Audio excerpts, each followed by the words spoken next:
Separates your shadows from my soul as these walls begin to fall. Head lost in the silence, cold stars illuminate the secrets on your tongue and the poison in my lungs.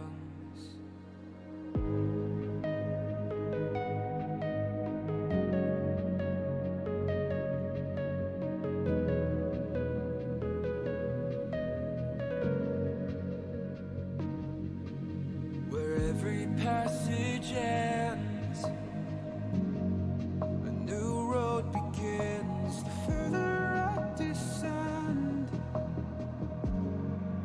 your labyrinth.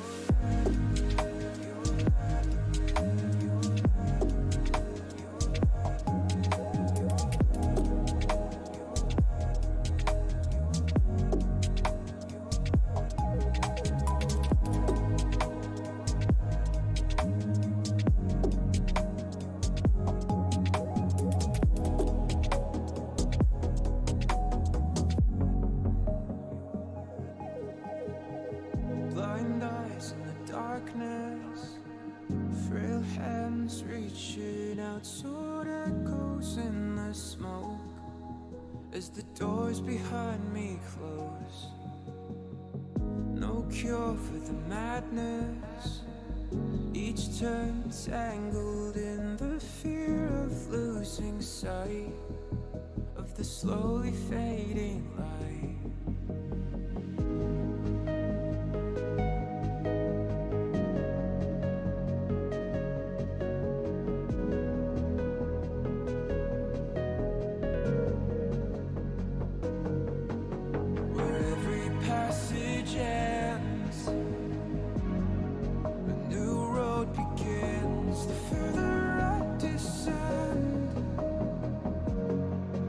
Your labyrinth.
show how stacked the league is at the moment, with teams that can really compete and hold each other to a very high standard.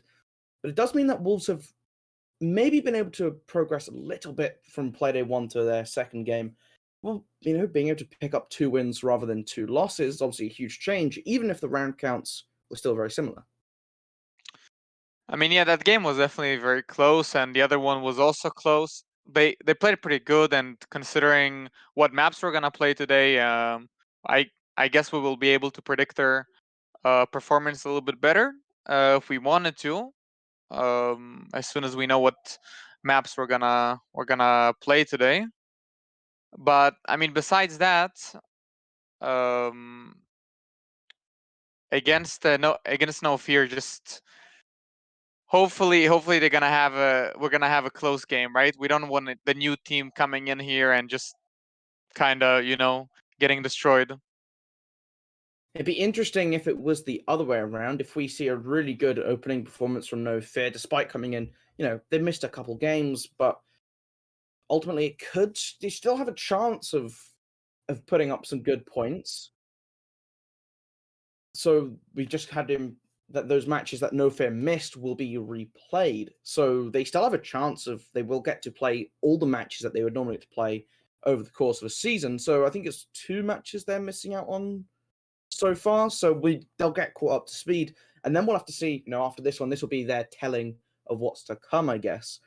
But we do have our map for today in. It's going to be a Cafe Dostoyevsky, and it's going to be Wolves Esports chosen takes that one. They will be starting themselves on the defensive side of things, followed by a Villa. Again, Wolves Esports starting on the defense. No Fear going very aggressive in their first game, choosing that attacking side up in the first map on Cafe, and then obviously it was in the hands of Wolves to choose for the second time around. But that is our map pool today, Cafe and Villa. So, Leo, 2 maps that are, well, one very popular in Cafe. We've seen it quite a bit. Definitely been something that teams love to go back to time and time again. Villa, a little bit more divisive as of recent, although it is a very classic competitive Rainbow Six Siege map. Yeah, I mean, Villa is just one of those maps that's been in the pool like forever, it feels like, right? But I mean, Cafe as well, but it's been reworked, right? So both of them are kind of similar in the way that they're both more towards the defender-sided maps in the map pool. Cafe a little bit more so, but both of them are.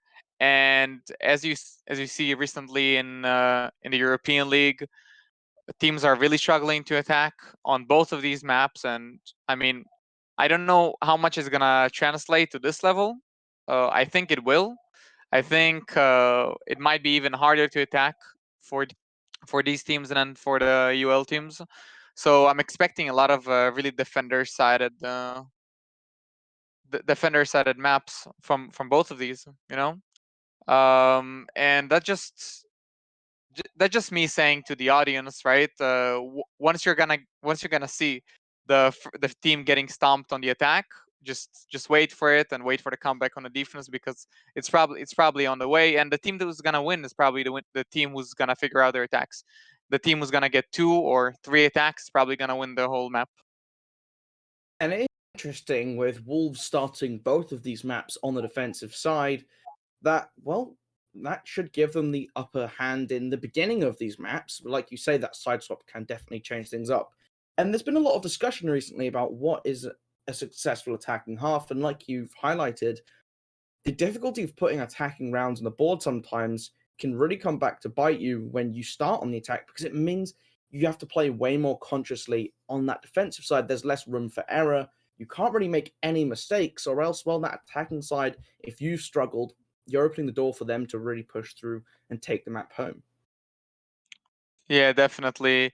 And I mean, we might as well look at the player statistics here on the Wolves side while we wait, right? Because we do have some of those to show you guys. And I mean, I don't know what stands out too much here. They do have 1 loss, so I mean, I guess it doesn't. We're not expecting a really great performance here, but it's not bad, to be honest, from Nathan Trax here, with a good KDA and pretty high headshot ratios across the board. These people can definitely shoot, and actually overall good entries. So I mean, Wolves, if they're gonna be able to keep up those entries on the attack, it's just gonna give them that much more space to work with, and perhaps will give them the chance to make a defender sided map like Cafe a little bit more equalize it a little bit, maybe bring 3 attacks on your half, and then I mean Cafe is pretty much yours, right? If you take 3 on the attack, then you're going to the defense really confident, right? Yeah, it's always an interesting one, but Cafe is one of these maps which has been developing quite a lot recently, where attackers have started to kind of figure out some of the sites. I think Top Floor, particularly that bar and cocktail, is one which, for me, I've seen teams start to struggle a little bit on those defenses. It's no longer quite as easy to hold onto that pixel corner, which was a massive part of why some teams were able to find success on this top floor. And you're seeing the adaptation, bringing in the Goyo, bringing in the Aruni, to try and stall out as much time as possible upstairs. It's not always as doable as teams would like it to be, though. So it'd be interesting to see how these teams adapt around that, whether they fall into bringing that Goyo Aruni, that Jaeger playstyle, holding onto Pixel, whether they've come up with some other interesting ideas. We've seen teams not run any contention on Pixel Corner, instead playing a little bit further back by Planks. Two mixed successes so far.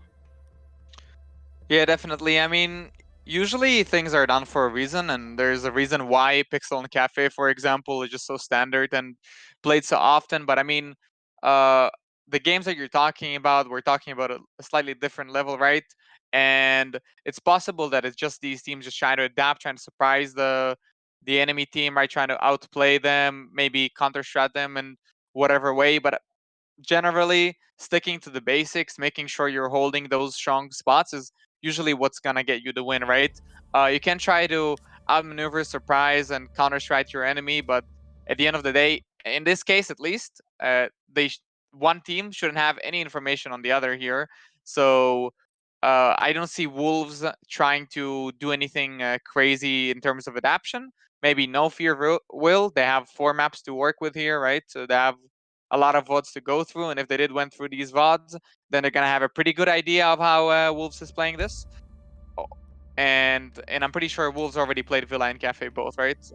I'm sure I saw Villa beforehand. Let's just you go on. I'm just gonna take a look here. Yeah, I mean, one thing I'd really like to highlight from this Wolves lineup is Nate. It looks like he's playing that hard support role very often. He's on that smoke and ace. Those are his 2 most played operators. And you're looking at his KD, positive KD, 67% cost. I mean, a lot of these Wolves players have very high cost, which, for those of you out of the loop, cost is basically supposed to be a signifier of the percentage of rounds in which you make a round defining play, or you do something. So I believe it stands for kill, objective, survive, or trade. And it's showing you how widely skilled these players are. 59% on Trax, 63% on Brandy, and then you've got that 67 on Nate. Just looking at a really flexible, very versatile lineup where any of these players can take a round into their hand.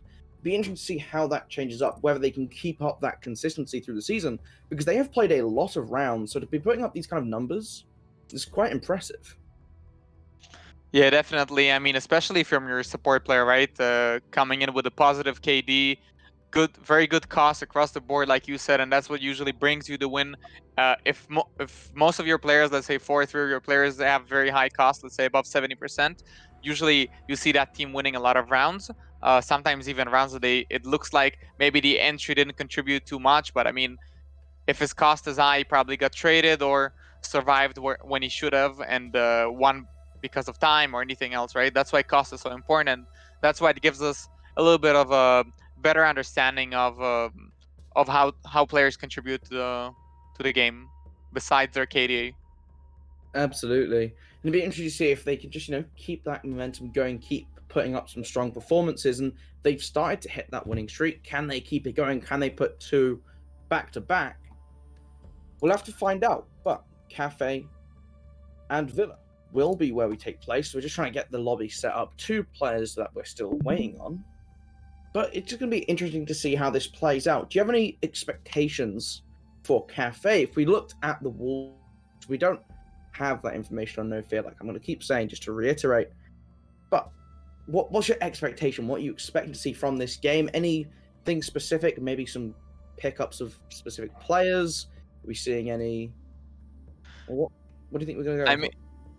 I mean, as I said before, one of these teams has no information about the other, right? And NoFear, they only have information about Villa. They don't have any information about Cafe, so Cafe is going to be very blind for both of these teams. I'm guessing they're gonna play standard tier. I don't think, especially on defense, you don't want to do anything crazy. You want to feel out, at least in the first 2 rounds, you want to feel out the map. You want to see how the enemy team plays. If they're poking you, maybe they're dropping Skylight, maybe they're rushing, or maybe they're lurking from bottom white stairs, for example, when you're the top floor, right? You want to know all of these things. So you're gonna place your utility accordingly. You want to make sure that your utility is balanced and you're kind of, your strat is pretty balanced across the board. So just so you're ready for everything, right? And I mean, besides that, when you're attacking, obviously you're gonna take it slow. Usually you're gonna go through the roof, open these hatches, clear out pixel, do the ABCs. But I mean, those ABCs, they could be tedious and boring, but that's what, at the end of the day, that's what gonna give you the best feeling of how the other team is playing. And more importantly, it usually brings a more consistent wins to the board, just because once you start that default, you have a you can kind of go for a different direction if you feel like you should, right? So let's say, for example, that you're going for a top floor attack on Cafe, and you're on the roof opening the hatches, and you notice there's a lot of utility on Pixel. There's a lot of shields and freezer and toilet. The walls are open, and you're basically there are a lot of angles towards piano. All right, so at that point you can kind of make a decision, right? Guys, there's so much pressure here and so much utility towards piano. Let's just ignore that area. Maybe we can pressure Scarlet instead, drop that. Maybe we can just go through Cigar Door and try to pressure long, while two other players, for example, are flanking from wide stairs and going up wide, and then you can kind of like go up wide, push long. Just make sure that the defenders are guessing, right? Because that's the advantage that you have as an attacker. You kind of get to stack operators together towards the side, while the defenders, they constantly need to be guessing, oh, what are they gonna do next? Especially if you're not that obvious, right? You're not rushing every round. You're not in front of their faces in piano, fighting them every single second. They constantly have to be thinking, what's the information, where the attacker's pushing from, what should I be covering, right? And so many rounds are just lost and won based of that information that the defenders have, and sometimes they just misposition themselves slightly, and it will basically destroy your teammate because he thought you're covering him and you're not anymore because you moved, because you felt like something else is coming, and that's the kind of important play that you can make on attack to kind of equalize a little bit on Cafe, right? Yeah, Try to not be predictable.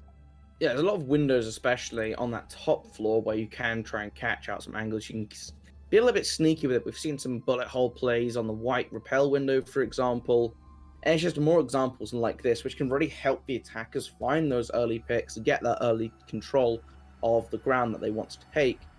We'll have to see if they can continue to expand on that as rounds go on. It will be NoFear starting out on that attacking side of things. So whether they are able to do that, or whether they bring something more interesting. I mean, operators that classically have been quite powerful on Cafe are things like the Montaigne. Whether we see the Montaigne come out again will be an interesting one. Ying is another very powerful operator, and I want to add a favorite of mine, not that Montaigne isn't, as is Ying, but Capitao, the power for him on this map, especially with the dwindling presence of Wamai. Well, it means his bolts are a little bit more free to reign than they were before.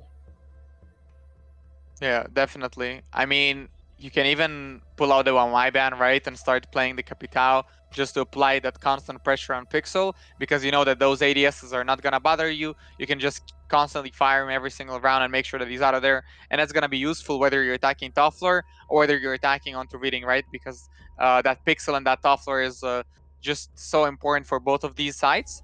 And those are two of the most popular sites on the map. I mean, there's Kitchen as well, and in Kitchen it's a little bit, it's not as relevant, let's say. But I mean, if you have relevant ban for all of these two of the three sites, right? Then it means that well basically you're already in a good spot, right? You're banning strategically. You're banning for 2 out of 3 sites, and for the third one you can just go for another pick. I mean, sometimes you'll even see teams go for a ban for a specific site in mind, and there's nothing necessarily wrong with that. It's just how you choose to use or to utilize the operator bans, which are made available to you. They're supposed to be flexible, and teams are supposed to use them kind of how they want to get rid of the things they don't want to have to deal with. And Wamai is a ban that we've seen creeping up a little bit, especially in Talent League. We've seen quite a few Wamai bans during some matches where, it's just to try and remove the possibility for teams to play that slower utility focused game. We've seen some games where these teams are leaning into still playing around that Jaeger Wamai, still trying to play for that utility. Even if it has been nerfed significantly from when it was at the height of its power, it's still a prevalent strategy that we're seeing these teams fall back to, whether that's because it's comfortable and teams know how to use it, or whether they just genuinely feel like, this is the correct way that we can slow down time on our attacks. Just removing that from the toolkit of some of these teams is actually really, really threatening. And then you have other teams though who are going to be adapting to these new styles of defensive holds, bring in some more aggressive and active, sorry is the word I'm looking for, roamers. But we'll have to see how this plays out. Maybe we'll see things like the Vigil come in. Lucy has been nerfed now, where that Banshee will pop open when you get within range of it, and you can shoot it. So does that reduce her prevalence, or are we still going to see a lot of Melusi play this series? There's some small changes like these that we'll just have to see how teams are coming to cope with. Yeah, definitely. And I mean, right now in the meta, it just feels like there's two kind of teams, right? One kind that is kind of leaning towards the old or older utility meta, with Wamai and Jaeger being open and all of these shields coming out, and maybe that Melusi and just stacking that utility on defense and just trying to kind of soak out utility out of the attackers, make sure that they have nothing left for the execute, and just kind of waste their time, right? And then there's the other kind of teams that are just trying to do the opposite. They're trying to maybe ban the Wamai or maybe ban the Jaeger and go for the more aggressive loose play style, rely a little bit more on gunfights. And to be honest, that's what I'm expecting this meta is that we're in right now to shift towards. I'm expecting it to definitely shift and towards a more aggressive way of playing Siege. I don't think it's as useful anymore to stack Jaeger, Wamai, and a bunch of shields. And I think teams will figure it out over time, and they will just slowly start playing the aggressive meta a little bit more.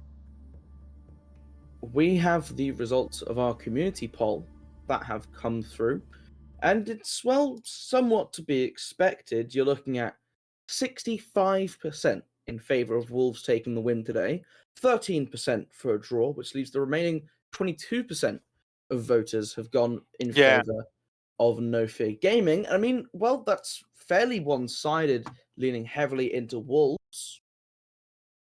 What thoughts? Definitely. Let's vote. I mean, usually it's just popularity kind of competition, right, with the votes. As we said before, we don't know NoFear really. We haven't seen them play yet, and they could just very well surprise us. Obviously, if you have to just kind of guess, and if you have to kind of make a decision, you're gonna go towards the team that already has a little bit of experience in the league. They already played some matches, right? They already have 4 maps in them, so maybe the pressure is not gonna be there as much. Maybe they just figured out a little bit more how they want to play. But and on the other hand, it's possible that NoFear just coming in here with just their scrimming experience, right, and whatever else they've been doing recently, and maybe they're just not gonna be as experienced and as confident in the match itself, right? Because once you come from the scrim to the real match, it's completely different. The nerves are always there.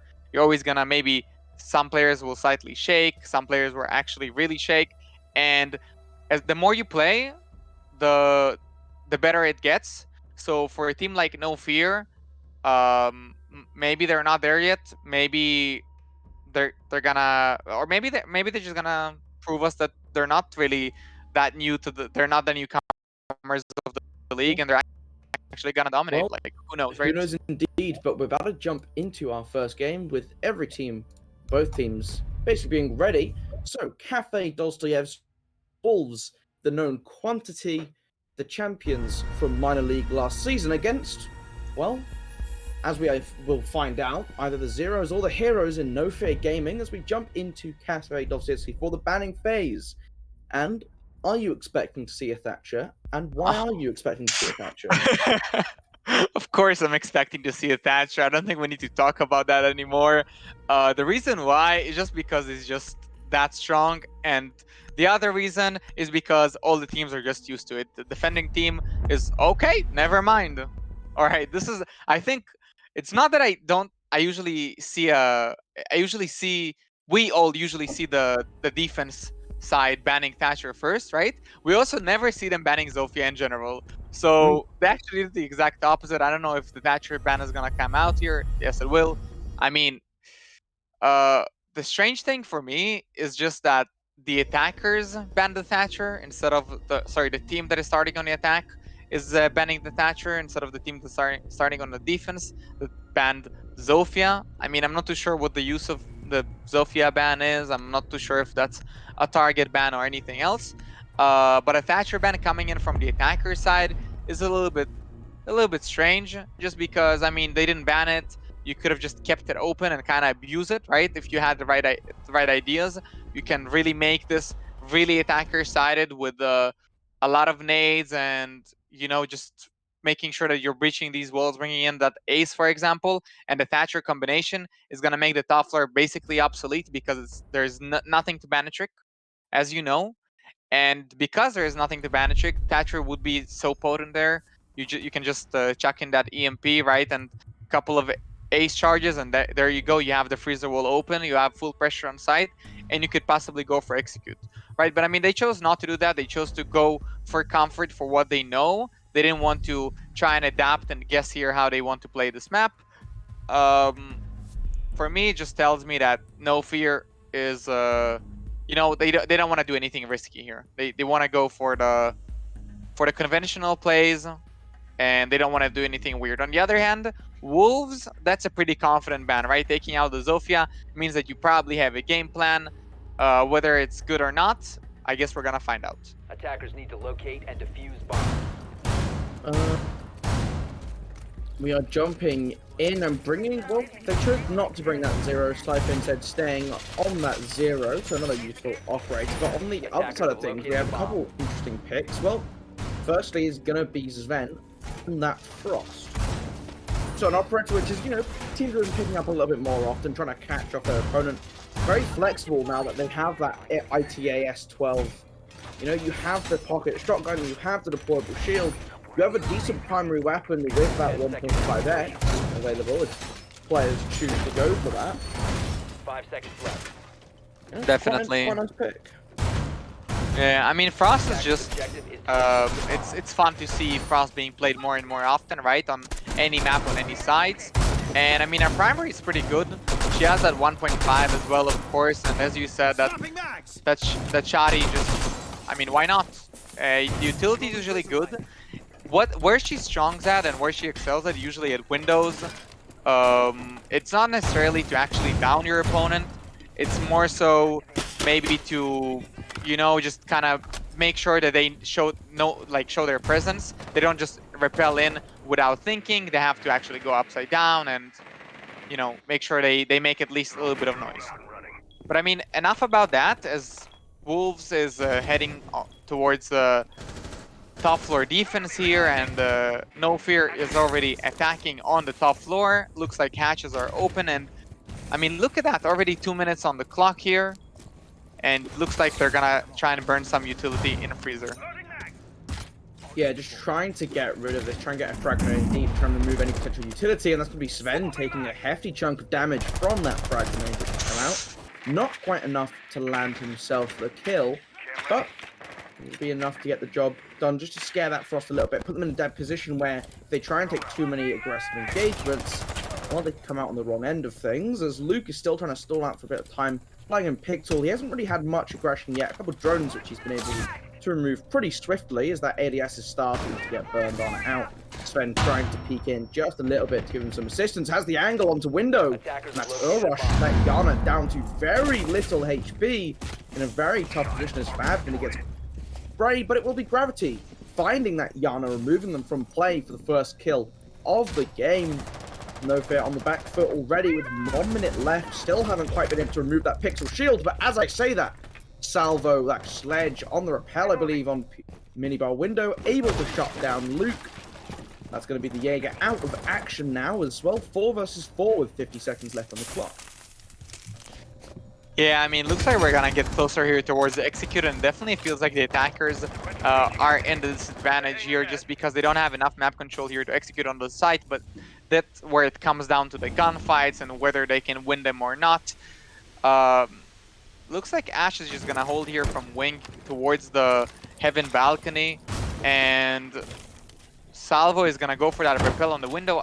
Am I seeing a cocktail push here? I mean, it's possible that they're trying to get some position set up as Gravity's going to find a double kill, taking down Salvo on that rappel. And that's going to hurt with only 10 seconds left. This attack has to come through. Toxic Babes going out. Those Rooney gates haven't yet been dealt with, and a Zero Slifer trying to slither his way down into sight. He's going to take a peek. He swings round, but that's the defuser dropped. He's all down by himself as his teammates are both injured out. And he's not going to be able to do anything much with this round.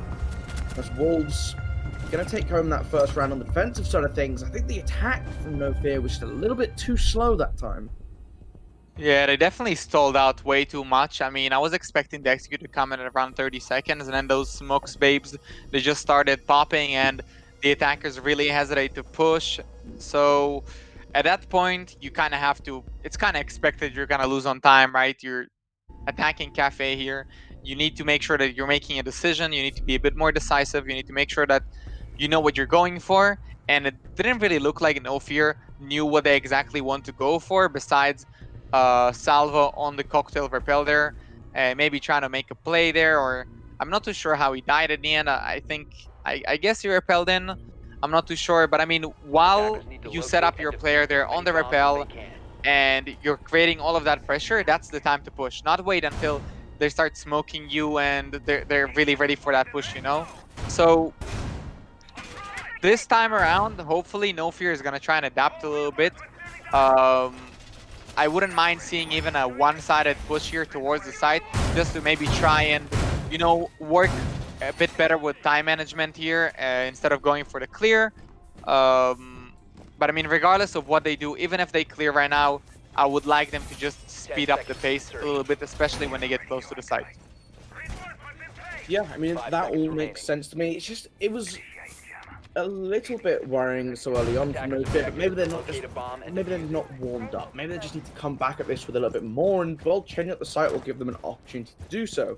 Should note that, well, that 6-bit came through Chrome, hovering that Cade, swapping off in favor of that Echo, and well, very little to get rid of those Cade claws. That could have been a really powerful operator. However, they've chosen to open up instead into Bakery, give themselves some more flexibility in where they're going to play, and they're going for this off-site horizontal hold. A little bit aggressive coming out from Luke, though. He's going to get a little bit of damage onto Orochi, who hasn't had the greatest opening to this game. Been able to be caught out a little bit early on both of these rounds, but for the time being, is going to let these drones continue to scout out this top floor. Just want to make sure that they clear everything out. They don't leave anyone upstairs. They don't want to get caught out on a roam. That would be uncomfortable. It'd be annoying getting caught out early on. Yeah, definitely. So they're gonna take their time here to clear out the top floor and the second floor of the map, as they should. And I mean, it's okay to take your time right now, but I mean, again, when you're getting closer to the site, when you're already creating that vertical pressure and decided what side you're going for, either it's Bakery side or Freezer side, it's time to speed up the pace. And it looks like we're really approaching that time frame right now, as NoFear already took the second floor here, and Luke is on the flank here. He's gonna catch the Zero. Oh no! How do you miss so many shots, Luke? Come on, you gotta hit those. Zero is gonna run away on 1 HP or like maybe 5 HP. I'm not too sure, but anyway, any gun would kill him instantly, but that's just not enough from the Jaeger. As Chrome, he's gonna actually do a little bit of work on his own there. If Jaeger can't frag, Echo will, as he will take the head of Salvo there through the vertical pressure. But it's okay, there's still a buck to create additional vertical pressure, and it looks like he will. 1 minute on the clock here, and they just need to make a decision on what side they're gonna push for. Yeah, I haven't been able to find too much, but as I say that, it's going to be Chrome forced out position, hit from The frag grenade's going to come through. That will be able to find that kill, just seal the deal on that one. Means that those yokais will still be able to relay information, but no longer to be able to use for those sonic blasts. However, Sven, he's also been injured in the fray, and that's Orosh claiming a double kill on this round, really turning things around for himself and for his team. 33 seconds still on the clock. 3 defenders still available downstairs, all wanting to contest this final push. I think they know that this Rooney's playing around inside of Christmas. Slifer, well, he doesn't have much HP to contest this one, but the double drop's going to come through. Rooney caught that position, can't quite watch those feet hold. Slifer able to actually find gravity. That's the Rooney daring down, but Artius able to find the first. The Nitro Shell going over the top, can't quite land in a position to get the second. They know the plant's going down behind bunker, and it's able to be completed. Can't quite land the shots before getting taken down from above. Wonderful coverage by the Buck. And now it's all down to Luke with very little HP, and Fab, the Havana with that Type 89, will be able to close out the round. Knew that he was coming from that double door and peeked it just at the right timing, just catching out the defense. And well, that's a lovely change of pace from NoFear Gaming as they take their first round this game. Definitely, and I mean, they really surprised me as well with how well they executed on the site towards the end, although they really were in a disadvantage there. But for me, it was a crazy round, right? But for me, the MVP of that round was definitely Enzo or Enz10 with the heavy vertical pressure there on the Buck. Although Salvo died, he kept on pressuring there. He even got, I think he got a down and a kill, if not more than that. And it's just that endless pressure that you're putting on the defense, making them run around, making them just kind of... Well, they can't pick anything comfortably because you're denying all of the comfortable positions on site. And then when the attackers actually push onto the site, it doesn't really matter if they're in a disadvantage there, because, well, they're actually in advantage as defenders have to play in the open and out of cover, right? So it's very predictable where they play at that point just because of that Buck creating all of that pressure. And then again, for the post plant, it's just that much harder to retake when you have a Buck on top of your head just shooting down the floor. 10 seconds remaining. And well, let's see. They're going to replay this site, try and change up their fortune, bringing that Echo once again, still feeling that that is the pick. And it was unfortunate that Chrome got caught out so early on. Maybe they're going to try and look for a position where he can sit a little bit more comfortably without being caught out by some of these vertical angles, as both the Sledge and the Buck are returning on the side of NoFear Gaming. And well, I don't really see a reason for them not to bring them back again.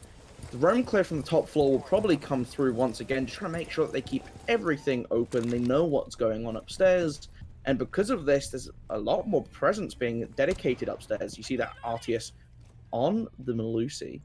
He's going to be crawling away upstairs, and both Luke, I believe it was Gravity, were in positions fairly close to him, where if he needs any support, he'll be able to get it rather quickly. He's going to hear that window being broken. Luke taking a couple shots on by downstairs. He's going to trade them back onto Ends, but it won't be enough to find a kill in either direction. He's just repaying the damage that was dealt to him earlier on. As well, Artius still managing to stall out some time, but he might get caught out if he's not careful. Ush finds him. Ush trying to push down, gets caught out with barbed wire and cannot pursue his target anymore. But Salvo able to find Luke holding a deep angle down red stairs, just waiting for someone to get a little bit too overzealous. And well, Luke did. Wow, what a great angle there from Salvo, and great awareness to make sure he's holding that rotate down. Knew that Jaeger is probably gonna rotate down towards the side, and he caught him off guard. Not even a gunfight there, just making sure he's collecting the freebie for his team.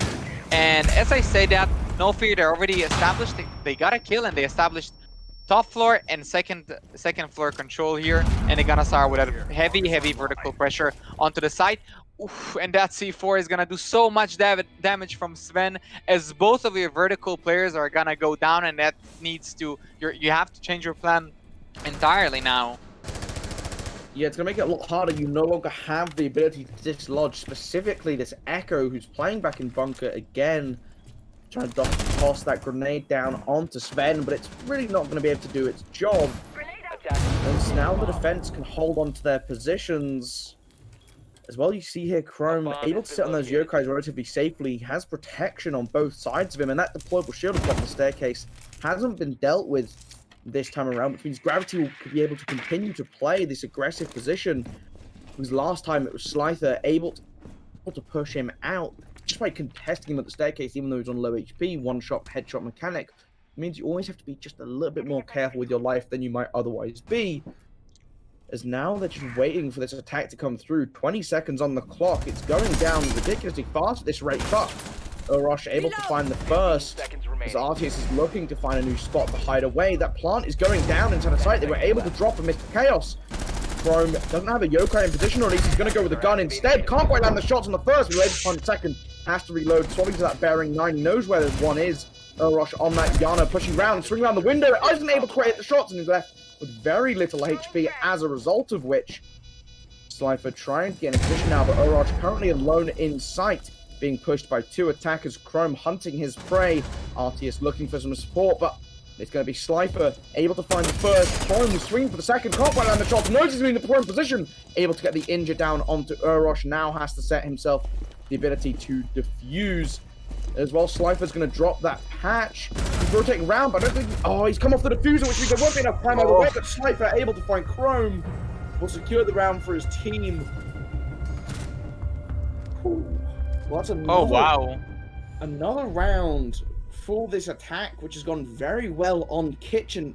And it's all pivoting around this hatch drop, where you see Fab and Orosh, the Habana and the Yana, dropping together in tandem, just able to get that plant down without the attack defense being really too aware of what's going on or really able to contest it as much as we thought. I thought Gravity, in the position he was in, might be able to contest it, but once again he got caught out when they went for the drop. Wasn't really able to find anything, make it work. Yeah, definitely. And Fab and Orish definitely did a great job there. Just dropping down that hatch like that, putting the plan down. Orish with a great cover, making sure he's getting the frag onto the side, and making sure that he's covering his support while he's putting the plan down.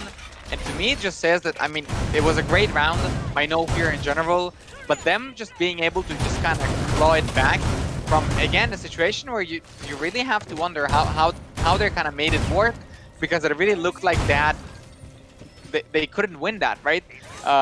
Most of their plan was to kind of rely on Buck and Sledge to create a vertical pressure, and of course the other attackers are gonna drop down the hatch and try to put down the plant. But it looked like after they got killed by that C4, they maybe are shifting their plan a little bit. Maybe they're going for something else. It just wasn't too clear what they're going for, but at the end they went for an entire freezer push, and it looks like the defenders were just definitely not ready for that drop, and they got the plan down and were able to cover it from above. I mean, overall, very well played from them. Pretty textbook at the end of the round there, but after they got killed by those C4s, great adaptation. Yeah, and well, Gravity on this Rooney once again, playing downstairs. They know that they're in this position, but the Nitro Cell from Sven will go out and will fly very true, hitting onto Salvo, taking out that Sledge early on. The hatches should have already been opened up, if not, you have the Buck to do so. But they can't, they're not going to fight in retaliation. It's a tradeless frag, 1 up in favor of Wolves Esports on their defense, and a great start for them. As we're seeing the Flores come into play, the Mute Jammer still on this wall, haven't been quite able to get rid of it yet. We'll have to see if Slifer on that Flores is able to use his RCXDs to good use. As Gravity nearly having a second player caught out on that red stairs angle. There's no real pressure has been made towards them. As I say that, Oroch going for a very aggressive peek onto Luke. I was about to say no real pressure's been set towards Piano yet for these attackers taking control.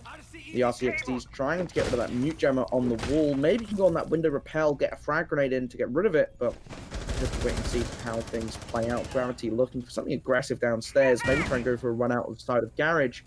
But we've hit the 1 minute 20 mark, and well, outside of that Nitro Cell, there's been a couple of exchanges of damage dealt back, both in favor of both sides. Slifer and Oroch taking damage, as well as Luke and Gravity.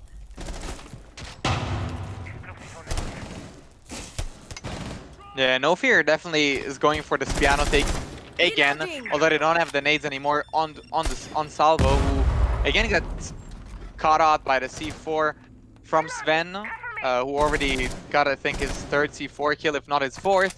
And I mean, great job from him, but 42nd here onto the round, and they have to think about execute now in this 4v5 situation for them. They're gonna try and pressure Freezer here a little bit. Orish is gonna be quiet and will not be able to catch on the Maluzi. But she will be downed, and Sven will go down as well, as Orish will get another kill here. And he's gonna create a lot of massive pressure here on the white hallway, as Archerist is gonna answer back onto Orish, and he's gonna retake Pixel. The attackers have no choice, they have to push onto long desk here, and the last attacker on long desk is gonna be taken down by Gravity, who secured his double kill here. I mean, if you're NoFear, you have to watch out for that C4, because if you're gonna get caught out every single round by that C4, you're just gonna have massive problems on the attack. And they already shown us that they have a really good ability to adapt and try and make plays and win the attacking side on Cafe. And most teams are struggling with that, and it looks like they're not. What they're struggling with right now is those weird C4s up the hatches and from the side up the ceiling. They really have to watch out for those, and I feel like if they'll be able to keep Salvo and Enzo a little bit alive more towards the end of the round and towards the execute with those nades on Salvo, they're gonna have a little bit of a better fighting chance. Yeah, it is interesting to see. Well, they haven't been able to crack this top floor. The kitchen they have on lock. They know what they're doing. It's just taking them a lot of time to achieve the beginning, that first bit of territory, to find themselves a foothold.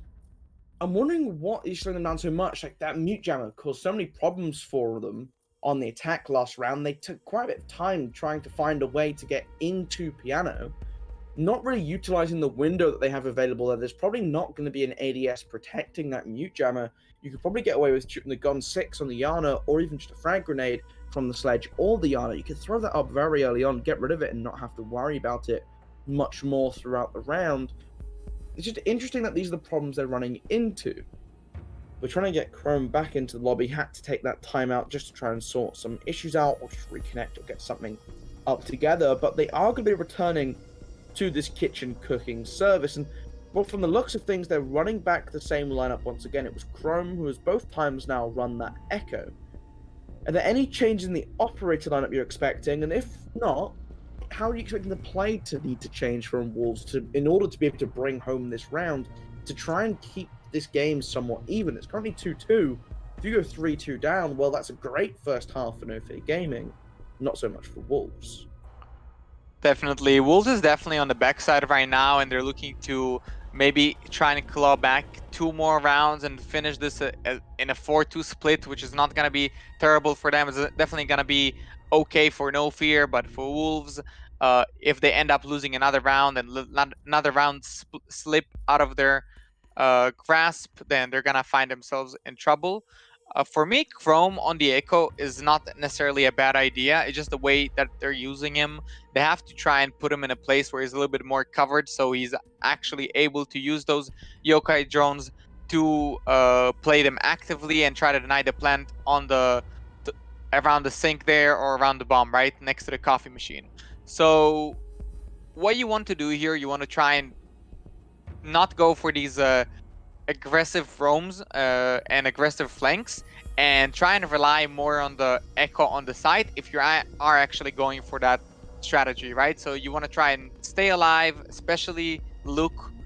He needs to try and stay alive and make sure that he's covering all the necessary angles with the other defenders, while exchanging gunfights with the attackers as they push. And then hopefully then Chrome will be able to use his yokai drones to deny the plant, because it's going to be very late in the round if the other defenders are going to do their job properly, right? Yeah, I think it's interesting because a lot of time is being wasted, not wasted, but used up, I should say, by NoFear Gaming upstairs.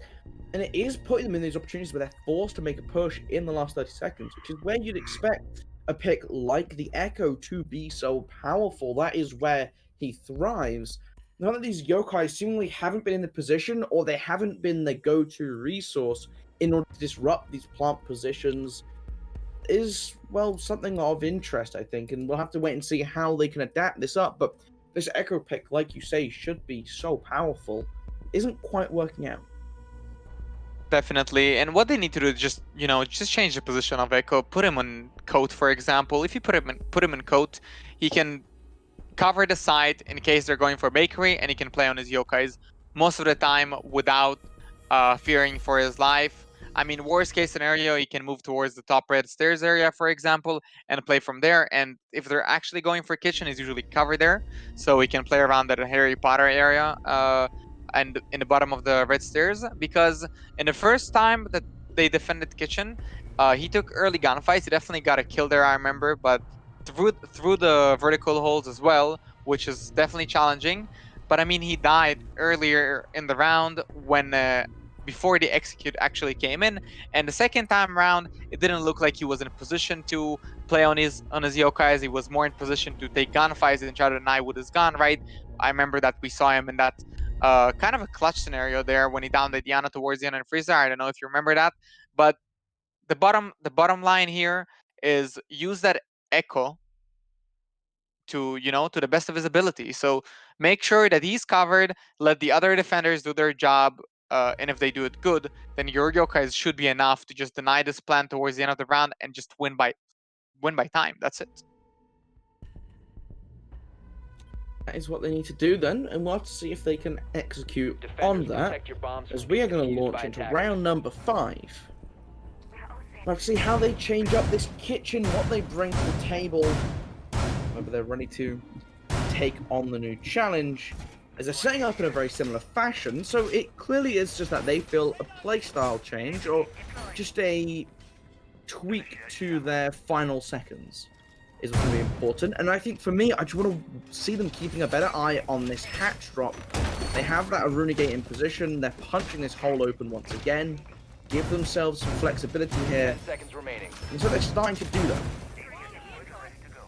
Yeah, I mean, one of the ways that some teams like to kind of make sure that they have an eye on the hatch is try to open the top of the freezer wall. You see where Arvuni just kind of punched out the wall. You can also open the top and the middle part there, and you can actually see through to the hatch and into that fireplace area. And maybe you won't be able to get a kill there, but you will definitely have the information when the attackers drop the hatch. So at least you will have the full info to give your teammates on the side, so they have the right timing when they're peeking, right?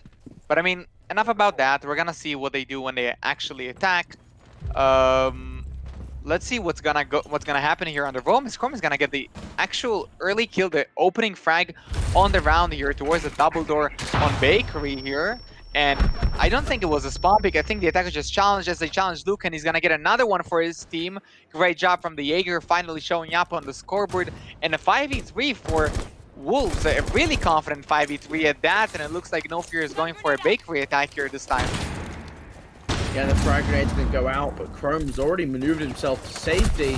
He's trying to peek towards his doorway. That'd be a lovely shot by Fab, able to shut him down eventually. Bomb diffuser has The been fellow planted. SAT operator taking out the others. Gravity able to find that refrag coming in, still setting up 4-2 advantage for the defensive lineup on this kitchen, taking it to a massive change up of things. I mean, NoFear went for a completely different strategy, instead very much focusing on taking control of Bakery early on, trying to extend their pressure horizontally.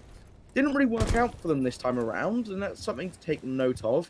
But there's a potential. Minute 40, well, Gravity with the one tap onto Salvo, that's definitely going to hurt their chances of taking this round home. It's all down to Slifer, and well, he's currently sitting outside a Bakery, has that diffuser within reach, within his grasp, but the shots are being sprayed out by the defense. They're playing very aggressively, just trying to deny him any access, deny him any space at all. You know how the saying goes, give an inch and they take a mile. They don't want that to happen here.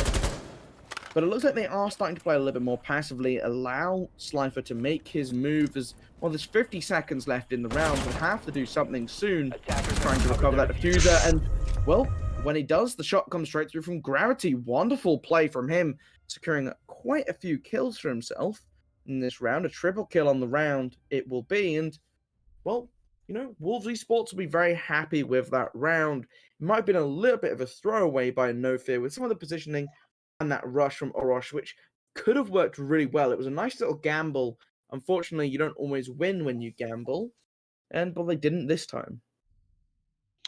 Definitely, and I mean it was a 3K as well from Gravity, helping that Echo hold on to the bakery area there. I think as soon as Echo got traded, I'm pretty sure that Chrome on the Echo died there in bakery, and Gravity just took control immediately and started helping him out. And a great triple kill from him to just close that round out and make sure that Attackers need to the locate and attackers defuse bombs. they don't get anything to work with there, because a 2v4 with a minute and a half is definitely winnable. So those frags are still impactful as far as I'm concerned, especially that one tap on the bakery double door before the fourth frag of the round, I'm pretty sure, yeah. And it looks like we're gonna head this time towards reading, and this is the first time that we see reading. The first time that they haven't had the option to go to the top floor or the kitchen. Finally bring that cave. No, sorry, that's the alibi. The Pro League uniform. Never mind. 5 Hat seconds left. completely threw me off from that. That was Pro League Cade. Not bringing the Cade, and Attackers are moving out to locate a honestly am a bomb little bit and defuse surprised that we it. A haven't seen bomb has Cade been get brought located. out at all yet. I think as an operator, especially with Thatcher not in play, it's quite a powerful one, which they've chosen to not use. Yeah, that's definitely a curious one at that. And I mean, as well as kind of going back to kitchen again and again and again, although you're losing it so much, it just tells me that you're not very confident of your reading. As Luke is gonna go down in a rash here from Orosh and the attackers. Oh my god, this scoreboard just lighting up blue, and the plant is going down. Atris is gonna get a triple kill here, as Cypher was not able to cover the planter, but he will take down Atris. 1v2 situation, 4-0 here. It looks like these defenders are gonna stack up towards reading, and he's gonna take his time. I mean, you're not gonna ask for a better gun than a Cypher's gun. It has 26 bullets, but one of the better fire rates and damage in the game. So if anyone has a chance, it's definitely Cypher right now, as he's gonna try and hunt down for that alibi and mute. He's gonna peek here towards the reading door, and he knows the mute's position, and he's gonna pre-fire the corner there, but it doesn't look like any bullets will go through. He will make sure that he gets the default cam. As pings are going out, he knows the mute's position, and that C4 is gonna go out from Sven. I don't know if that's the fourth or the fifth kill in this half with those C4s, Sven. I mean, just crazy C4s from him, to be honest. I don't know how he's landing all of those. Yeah, he's been on fire with these C4s this half. I believe that was his fourth. He got the double kill when they were playing kitchen. He got his third one was through the skylight, and I believe that was his fourth. Unless there's one that I'm forgetting. But either way, phenomenal display from him. And, well, that's a 4-2 half for Wolves. They can be very happy with that. 67% win rate on their defensive side of things. As well, it looks like they're going to be swapping off of that Carly, bringing that Nomad. So we saw NoFear bring that Nomad only in the last round. They hadn't decided to bring it. It wasn't that necessary until then. Wolves Esports, on the other hand, feel that Nomad is a very flexible operator and will bring a lot to the table for them. As they are bringing, well, relatively similar lineup. Bring that Ash in play, though. I wonder how much the NoFear has been missed by NoFear Gaming, if at all, because it never really seemed like they were missing anything from their lineup, but it's a very flexible position to fill with that Buck and that Sledge. Yeah, definitely. And I mean, Nomad is definitely a very strong operator here on Cafe. I would say it's definitely stronger than 10 seconds to go. a lot of other operators here, especially when, I mean, you're not really going for those breaches usually. You want to make sure that you're holding the flanks. If the defenders here bring out a mute or a kid, it's gonna be slightly harder to deny the walls, right? So, sorry, it's gonna be slightly harder to breach the walls, and your flanks, they always need to be covered. So the Nomad is definitely a solid pick here. You just can't go wrong with the Nomad on most maps, right? Yeah, I think Nomad is just an incredibly flexible operator who is always going to be helpful. You'll always be able to find some value in. Well, I believe it's Fab trying to look for anyone outside. There's no one on that rappel who can be caught out. He's actually using Hibana pellets to open up these hatches, rather than that Buck who's flying downstairs. Atrius doesn't want to divert his time away to go and get those hatches, and I think it's interesting that they've chosen to use up those hard breach pellets. There isn't too much you want to was really trying to open up. But having more is always going to be helpful, as Gravity is trying to peek into sight, trying to see if he can get an awkward angle. And so they might be going for an east take here if it wasn't for the fact that Abandoned opened up the hatches. I think you have to open up the hatches just to keep options available to yourself. As Fab, I think he's realized that there's the buck downstairs. His teammates must have relayed some information to him. But he's chosen not to pay too much attention to them as of yet.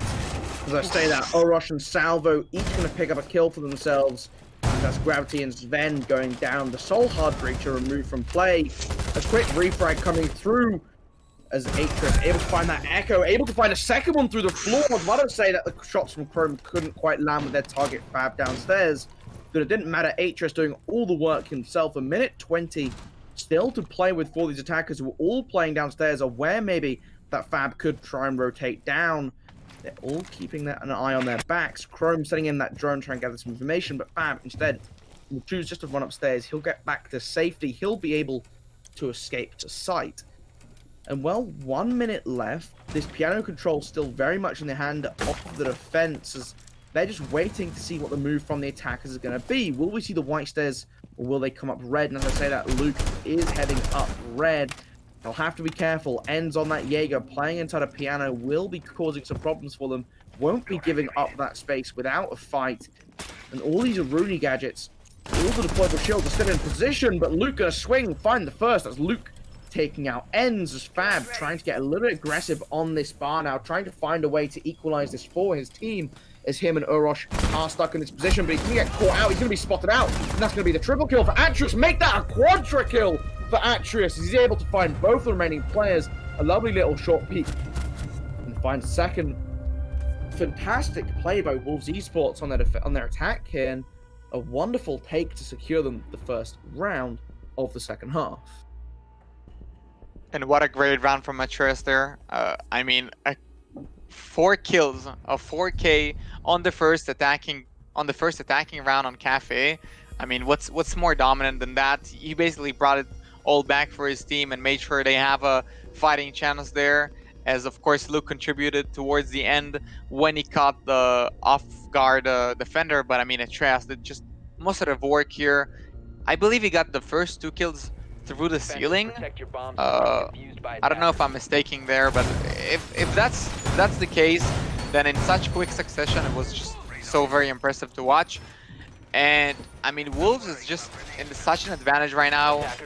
1 round from match point here on Cafe, and they've shown that they can attack.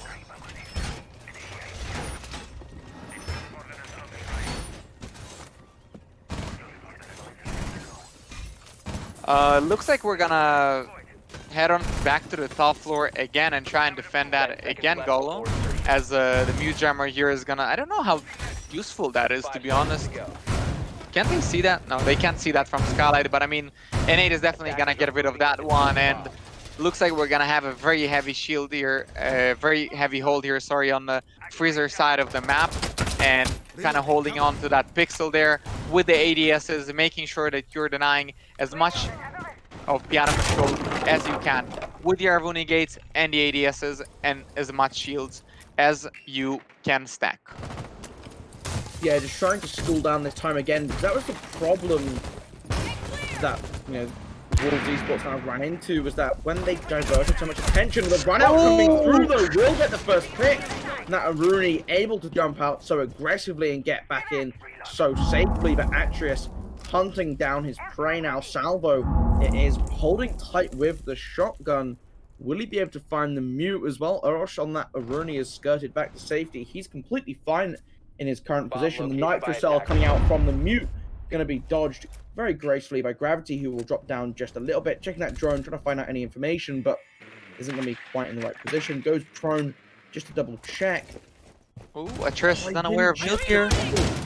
He didn't check the closet, which means that, well, he could get caught out here, and as I say that, no. Salvo's going to swing around, pick up the second kill for his team, and Wolves Esports find themselves in the back foot relatively early on into this one, and that is definitely not an ideal situation for oh my god. And Sven is trying to get some control of red, trying to sort out some piano by himself, but ends the lovely shot will take out Sven from play. The Habana gone. The 2 versus 5. Gravity's been sat on this window for a little while now as Chrome is trying to use these holes opened on up by the Buck as the frag grenade will come able to land with the shot, but another run out from Urosh will pick up Gravity, and NoFear Gaming should be able to take this round very swiftly. Chrome trying to find the first, see if he can pick up any kills before he gets taken out. He will find one, having to the pistol to do so. And now he's being hunted down. Can he find Salvo? Gonna go prone, catch him out at an awkward angle, finds the second. 3 more to find, and this is where the defense should start to play a little bit more passively. Ends waiting downstairs, but Chrome they definitely should. very aggressively. The Yokai burst coming through, that will definitely cause some problems for Chrome as he tries to progress further.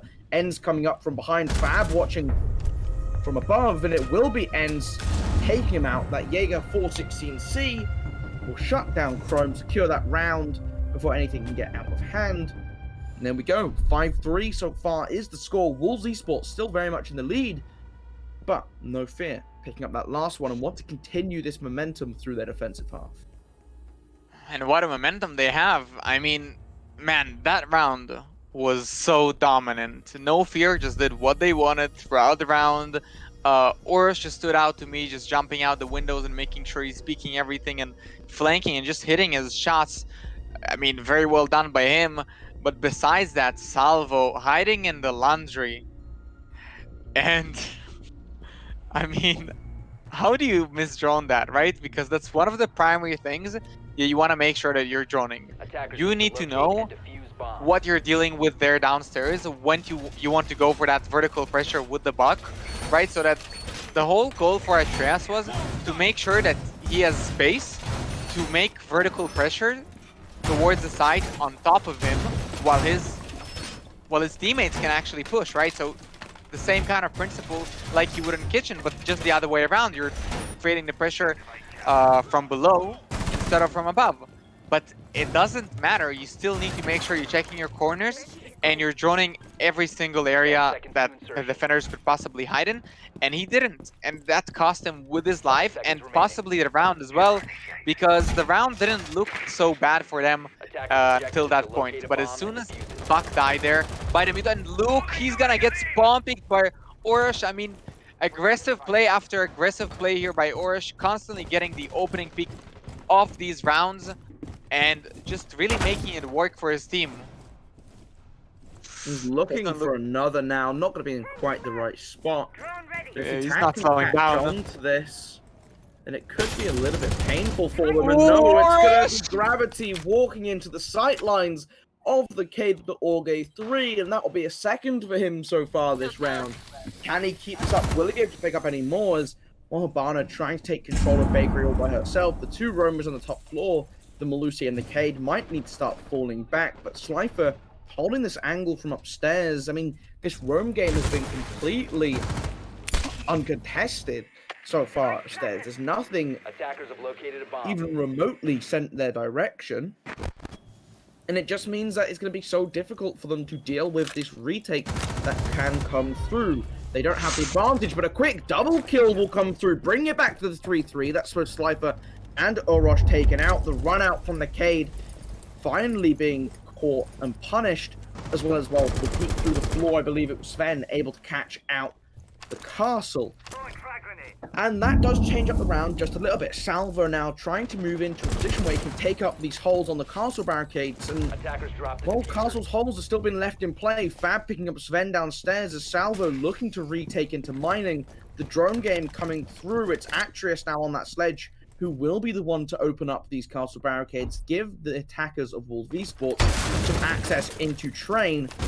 I have to look for a way, but I don't think they know that Salvo's playing here, and he's right round the corner as he swings in. Quick double take gonna come through. The shotgun shell going the wrong way. He's gonna land the hit. He's gonna be able to find both. Oh, wow. Salvo, how do you turn that play around? That should not have worked in your favor, especially looking away. But able to get all 3 pumps off, moves out of the corner where Chrome expected him to be. And NoFear, they're coming back with fire. They're bringing it back round by round. Oh boy, NoFear is just getting away with everything right now. I mean, missing their shots or spawn picking doesn't really matter. Hiding in the corners, they're getting away with all of it.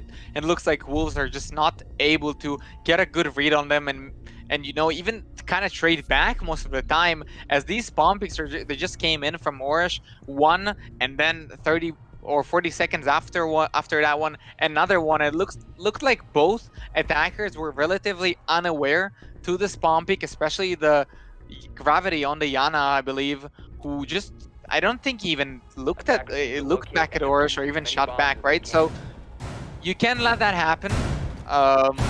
Until now, it's okay for Wolves. They're still in the advantage here. They just need to make sure they wrap their heads around what's happening here, because NoFear is just, they're just doing whatever they want right now, and Wolves, they have to get a read on that. Absolutely, and well, going to this reading site, we saw it work out fairly well for Wolves Esports on their defensive half. NoFear Gaming now picking up the mantle, going to give it a crack of their own. Holding very much upstairs, want to try and replicate similar sort of go-to strategy if you try and stall out as much time as possible on this top floor before eventually deciding, you know what, we've done our job, we're going to pull back just that little bit. Interesting placement of that deployable shield that we just saw Ends walk past.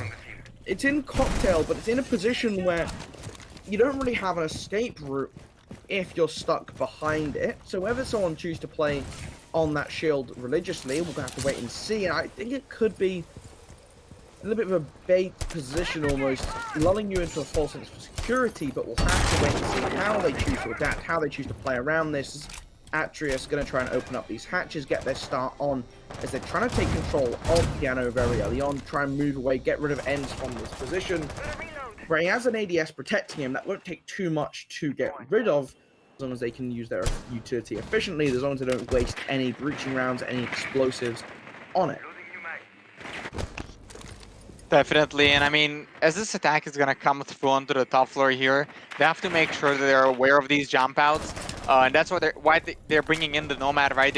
It's going to help with those flanks and those jump outs, but they need to be aware and kind of watch it themselves a little bit as well. Make sure that your teammate is covered when he's rappelling and he has to nade something out or burn some kind of utility here, as Atreus is actually gonna just jump into mining here and maybe gonna look for a play here towards 90 area. It doesn't look like he's gonna find anyone, and the attackers are going for this heavy fireplace train-sided attack here, and looks like they're gonna completely ignore the top floor, as they're just gonna leave Nomad there holding the flank, and Ash holding the flank as well on the rappel. 2 players on the flank, okay, as the other attack is just gonna keep creating that pressure on train. That's a good strategy, trying to make sure that you're catching the defenders off guard when they're running around. You're kind of holding all the angles right now, and just trying to find a freebie here. Sven is gonna shoot out towards the top white stairs here a little bit, and no one is there, so nothing is gonna pan out of it. But he definitely has information with that drone. Yeah, and they're just trying to probe the site here, see if it's clear to push into A, maybe try and get a sneaky plant down. The first gas canister is going to be thrown out by Fab, just to slow down any push from mining, as there's 45 seconds left on the clock, and each of those canisters will stall 10 seconds. This push coming through down the corridor, a lovely shot from Atreus, going to be followed up quickly by Chrome, holding that flank still, preventing anyone from falling back to support, as Gravity able to find down Fab. That's the smoke removed from play, and another shot from Atreus on the same angle, as he's able to find Ends. That Jaeger going down. It's all down to Slifer, who's very quickly had his entire team dismantled around him. All these staircase options for him returning from this basement, being watched by Core. Atreus sees the head, can't quite land the first shot. He ducks out cover very swiftly. But he's going to run out of bullets as he's spraying him down. Swap to the SMG-11 and absolutely tear him down. Wow, a beautiful triple kill from Atreus there, and making sure that he's getting that important entry onto the side there on the white stairs.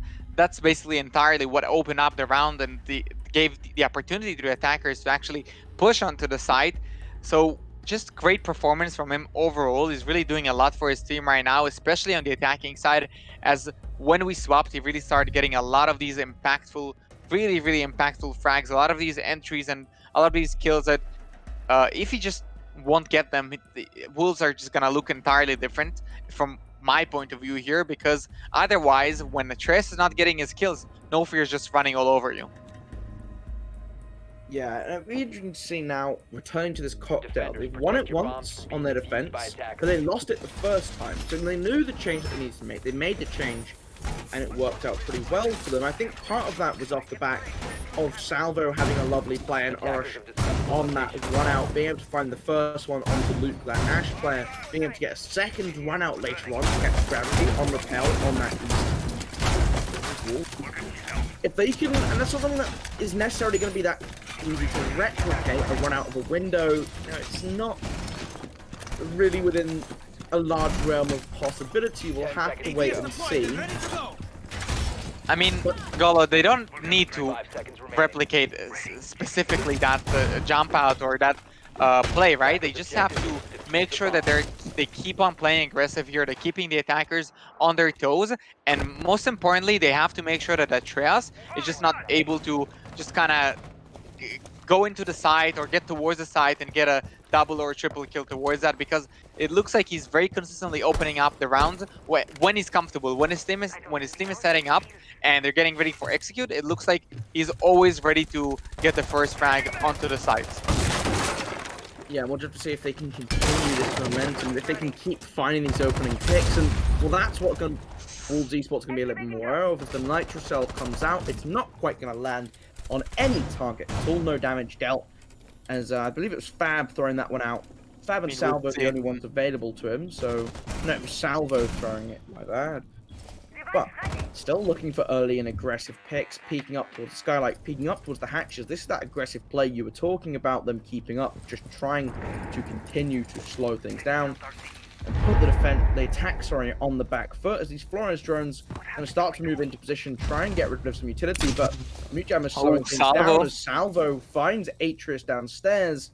That's the sledge off the table, out of play, and Atreus has been doing such a great job at finding picks for his team in these rounds. He's the top fragger for his team by a little margin, and that will definitely start to hurt them. There we go, 13 kills. The next two members of his team, to be fair to them, with 8, but he's definitely been doing a huge amount of work for his team, and losing him is a hard loss. 1 minute 20 though, as Sven has been able to work his position onto New Balcony, just looking for some deep peeks down towards the site, try and catch out anyone who isn't quite aware of his position, as Ends playing a little bit more passively this time around, and that's just because of the caution, how he got caught out last time around by Luke swinging on that New Balcony, as it has been taking some damage in the meantime. These Flores drones continuing to come in, continue to get rid of these shields, as we're now starting to see this congestion come through, the sonic burst coming from the Yokai, slowing down this attack tremendously. 50 seconds as they're still looking for this pick onto the first offensive member. Gravity taking a lot of damage in the meantime. He's peeking in, trying to find anything that he can achieve, and well, it's going to be Orosh turning it around on him, taking him out of play. 3 members remaining for the attacking lineup, as 30 seconds left on the clock. It all comes down to this. They have to find a way to collapse. So Salvo will pick up Sven. Luke finally able to bring one back in their favor, but it's a little bit too late. Salvo's on for a triple kill this round. The Nitro Cell didn't hit, but his SMG-11 is striking true, as he might know the location of the last, looking for Luke. Fabian also going for the swing. Ends getting shut down, but Fabian coming into congestion with that sonic burst, going to come together, peek around it at the same time, and secure that final kill. Very narrow angle, but able to make it work. Yeah, definitely. And you know who else made it work? It was Salvo with an SMG-11 just training through the attackers and just completely dominating them. I mean, getting that opening kill onto Atreus was so important, making sure that he's not able to get those entry kills when he's getting comfortable towards the site is so very important. And besides that, the 2 other frags obviously really helped a lot, and he definitely made up for the fact that he missed that C4 on the hatch. I don't think it mattered that much that he did when you look at the result of this last round, right? Yeah, it's just working fairly well for this defense. They're playing very well around each other, and it's just very difficult for Wolves to find these opening picks. Continuous aggression from different members now as well. It's no longer Orosh going very aggressive, going very ham, but Hill is seeing the Vigil come through. And this is what we were talking about before, some teams favoring those more active stall timers. Vigil is probably the most active time waster in the game. His gadget revolves around denying information to drones, completely starving them of any possibility to find you. And Fab just has to remember, oh wait, no, there's a mute jammer on that wall. I don't need to destroy my teammate's 5 seconds gadget. remaining. He's looking for, oh, and there's one on that wall as well. There's not one on this wall. He can set it down. We found the wall for him to set down those batteries, but Orosh joining up with Ends on the top floor. Just time, maybe go for a little bit of spawn peek here as he's checking. He's consulting his phone, checking the cameras, looking for, well, any potential information that's going to be given away, anything he can find to help him go for these peaks. And he's going back to his old, true and reliable window where he was able to find out gravity last time around when they were playing Kitchen, but it looks like Attacker aware that this upstairs presence might come through from NoFear Gaming, and they're waiting upstairs. The Nitro Cell flying out from Ends isn't quite going to land, but gravity will punish him for it, giving away his position with that Nitro Cell, and will catch him out in response as Chrome is looking for a second. They're able to find it. This is going much, much better for Wolves Esports as they're able to find 2 quick kills. Ends and Salvo, who are now, well, have to check the cameras, have to check the teammates, see if they can help out in any way from the grave. As Luke is aware that Slifer might be trying to play aggressively on this window and will keep an eye out available, just making sure he gathers any information available to them. They know that Orosh is playing upstairs. That shot coming through will give away his position as he goes for a quick peek. Isn't quite able to land the shots, but doesn't take any in retaliation either.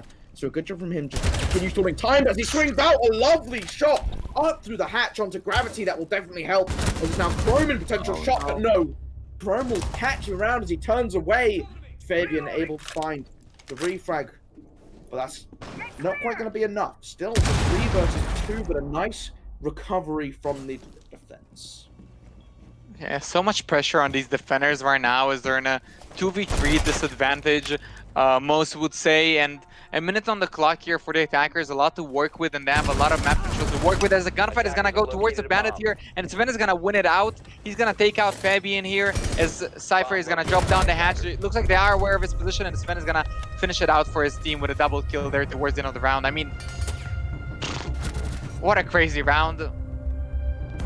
Orish definitely knew that he's kind of basically holding his entire team on his back there when he was running around without Vigil, but unfortunately he wasn't able to close it out, and we're gonna move on to Villa right now. Yeah, wonderful game of Siege, and well, Wolves keeping tradition, pushing games as late as they possibly can. Just want to get the most rounds in, the most practice possible. I think that's their goal, but either way, they're able to take home map number 1, Cafe Dostoevsky. We will jump to a short break before we jump back into the action with a Villa game, which I'm sure will be just as close, just as neck and neck, and just as exciting as the last. But don't go anywhere, will be no more than 5 minutes.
your shadows from my soul as these walls begin to fold. Head lost in the silence, cold stars illuminate the secrets on your tongue and the poison in my lungs.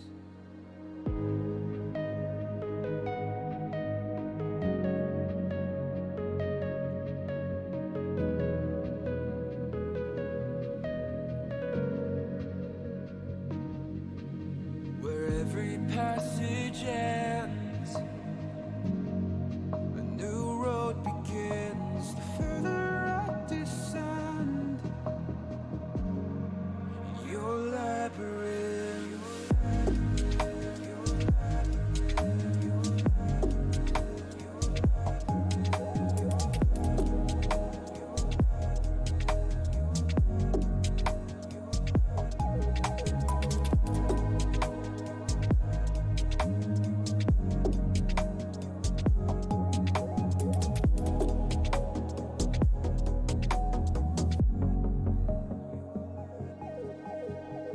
Blind eyes in the darkness, frail hands reaching out, sword echoes in the smoke as the doors behind me close. No cure for the madness, each turn tangled in the fear of losing sight of the slowly fading light.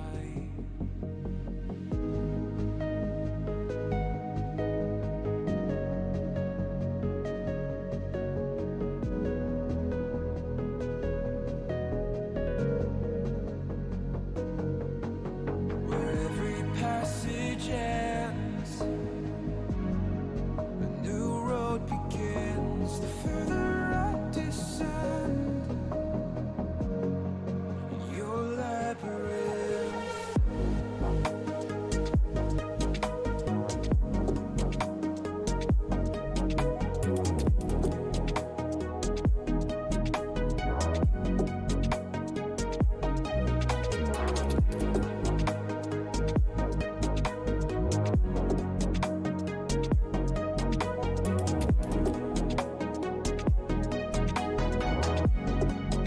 Your labyrinth.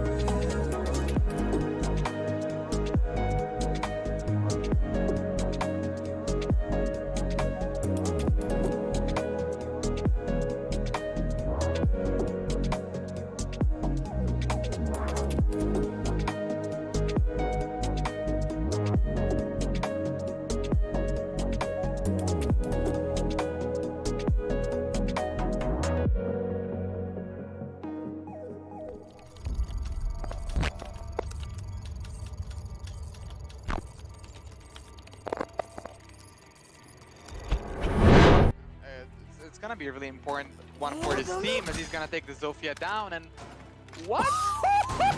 What even happened there, Bess? And Autumn there with the shotgun on such a close quarter angle, and Bess is somehow gonna win that gunfight. I know he put Autumn to such low HP, but it was a headshot at the end of the day. And as the attackers are gonna be in a 4v4 here and make it a 3v3, 3v2 now, as Bess is gonna get another frag on the board. And Steezy, he's gonna pick it. Best, he's just dominating right now for the defense. And Juan, he's not in the best of situations right now. But that is gonna look for this flank, and then Nate is gonna land somehow. Juan, I'm not too sure how you made that happen. The other one is on the breach. It looks like he knows this. 2v1 situation here. Yana is gonna get 7 seconds on the board, and Juan is gonna get the second. How do you even do that one? As Juan is gonna trade back onto Substitute, was already on low HP. And he's gonna put his team back on the map here. So 3v4 right now, and Juan is gonna make it a 3v3. A great shot from him and a great flank. On top of battery area, he's gonna get another one here onto Stizzy. And wow, I mean, this just turned around so fast. To punish him as MP9 looks the wrong way and tries to pick up Warren, but Warren will win out on this one. Juan, quadra kill, I'm pretty sure. Out of the front office and into meeting room. As finally the first kill of this match is gonna happen, and we will take out Alopex. He's not aware that Envy's here, and Envy will pick him up, but quickly the swift transition onto an Wow. X, and there you go, there goes his third. About to do. I mean, they're gonna try to find Envy, of course, but he's gonna run around and find the ace as well. Quad kill for him. Moving Jamil and Artemis, MP9 will find a woman. Someone is gonna pick Patata up. Oh. No. MP9, a triple kill. A triple kill. Make it a quad kill, sorry.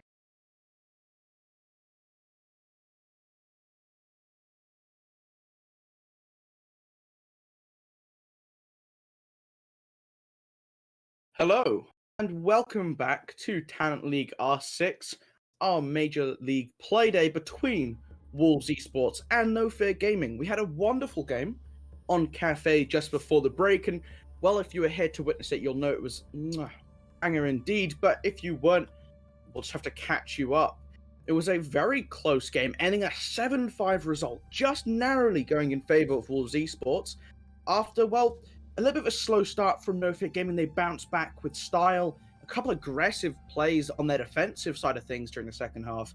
Then Orosh with some wonderful runouts and spawn peaks, which, Leo, I'm sure you'd attest to. They were quite spectacular, to say the least.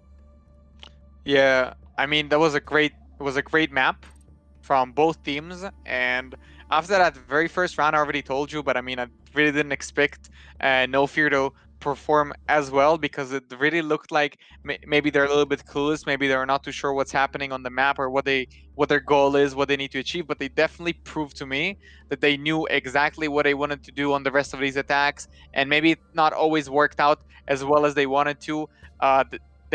They after that very first round, every single round that they played on attack looked like it has a purpose, right? It had a purpose, whether it's to go for an entire map control, or whether it's to go for a rush on the site and try to get all of these frags and put the plan down immediately. And whether it worked out or not, they definitely had a good idea of what they wanted to do. And then on defense as well, that aggressive play style, making sure they're peeking everything and winning a lot of their gunfights, really showed me that they're here to play. And I really think that Cafe was just a warm-up for them, and this is anyone's map for me. Yeah, especially because they've chosen to take us to Villa. Villa, it will be our second map that gets played for this mighty brawl. And, well, we have both teams ready. So what we're going to do is jump straight into the action for you. No dilly-dallying, no delay.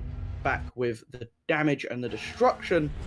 And we'll have to see who comes out on top in this one. If Wolves are able to see this one home again for a 2-0 fashion, well, that'd be a lovely couple points that they'll be putting on the board for themselves this season. But otherwise, NoFear Gaming, if they can come out on top on Villa, well, that will spice up our series a little bit. It'll give us an overall result in that draw, that 1-1 map split.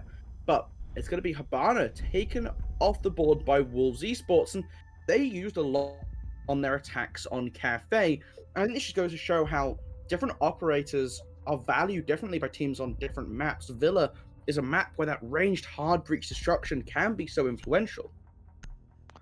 Yeah, definitely. And I mean, you have to keep in mind here, right? You have to remember that one of these teams, NoFear, has full information on how Wolves is playing, right? So they know exactly what kind of strats they're gonna go for, unless it's already changed. But I'm pretty sure they know, and it's up to them, right, to adapt right now and make sure they counter strat as much as possible. So I'm expecting definitely a really good game here from NoFear, as they are the team that is coming in with the advantage, you could say, with way more information here on the other team than Wolves has, because Wolves doesn't have anything. Well, we're seeing some interesting bans come out. That Habana, as we spoke about, Thatcher got axed very quickly on by NoFear Gaming, but then Smoke Ban coming out. I think the last time I saw a Smoke Ban was G2 versus Empire on Consulate. Oh, I remember that one. Back when Mozzie still had his shotgun. I mean, that's Yeah. how long ago we're talking here. That must have been... How do I remember that? When Pengu played in meeting with the shotty, right? Yeah, that must have And he got been... that triple kill in meeting. What? What? How do I remember that? Okay, whatever. What season was that? That must have been at least 3-4 seasons I think that was a ago. Pro League game. I think that was a Pro League game. It was for sure a Pro League game. It was before... No. I Basic mean, took it over. wasn't It was TUL. before- It wasn't Yeah, TUL. It was a Yeah, Pro it was League like game. ESL Pro League, right? Yeah. Defenders, Yeah. protect That your was. bombs I from remember that. I remember that. It was. I attackers. think it was a really close game actually. I mean, yes. I think it ended in a tie. I mean, Empire G2 back in the day, this was when Fabian was back on the team. This was when Goga was also still on the team, I believe. Those two rosters at the time always were so close with each other, but we're not talking about G2 and Empire from the heyday of Rainbow Six of EU. Attackers have We're talking located a about bomb. Wolves Esports versus NoFear Gaming, and it's on Villa, not Consulate. Which, you know, Consulate's a very fun map and nice to see, but Villa, well, I love being treated to a Villa Also a game. fun map. 10 seconds to go. I mean, yeah, it's an absolute treat to watch, and some teams don't like us 5 seeing it. seconds Not these two teams. NoFear Gaming bringing it out as one of their primary maps in their repertoire. The first two they played this season. We'll have to see how that continues to go for next playday, as well it be taken out due to our auto ban system. But it's an aggressive horizontal roam coming out very early on from Wolves, who are trying to fight fire with fire. They recognized the early aggression that came through from NoFear last time around when they hit the defensive side of things, and they want to try and reciprocate some of that damage, some of that aggression, some of that flair for the peaks. And it's going to be Salvo staying with the buck. Oh, hitting the wrong side of the wall. Turn around and hit the right side of the wall. Just make sure he tries to get any potential mute jammers. Not that there are any in play, but you never... Just shoot all of it. Yeah, just rip everything up. Destroy the whole floor. Get rid of all the carpets, all the wood.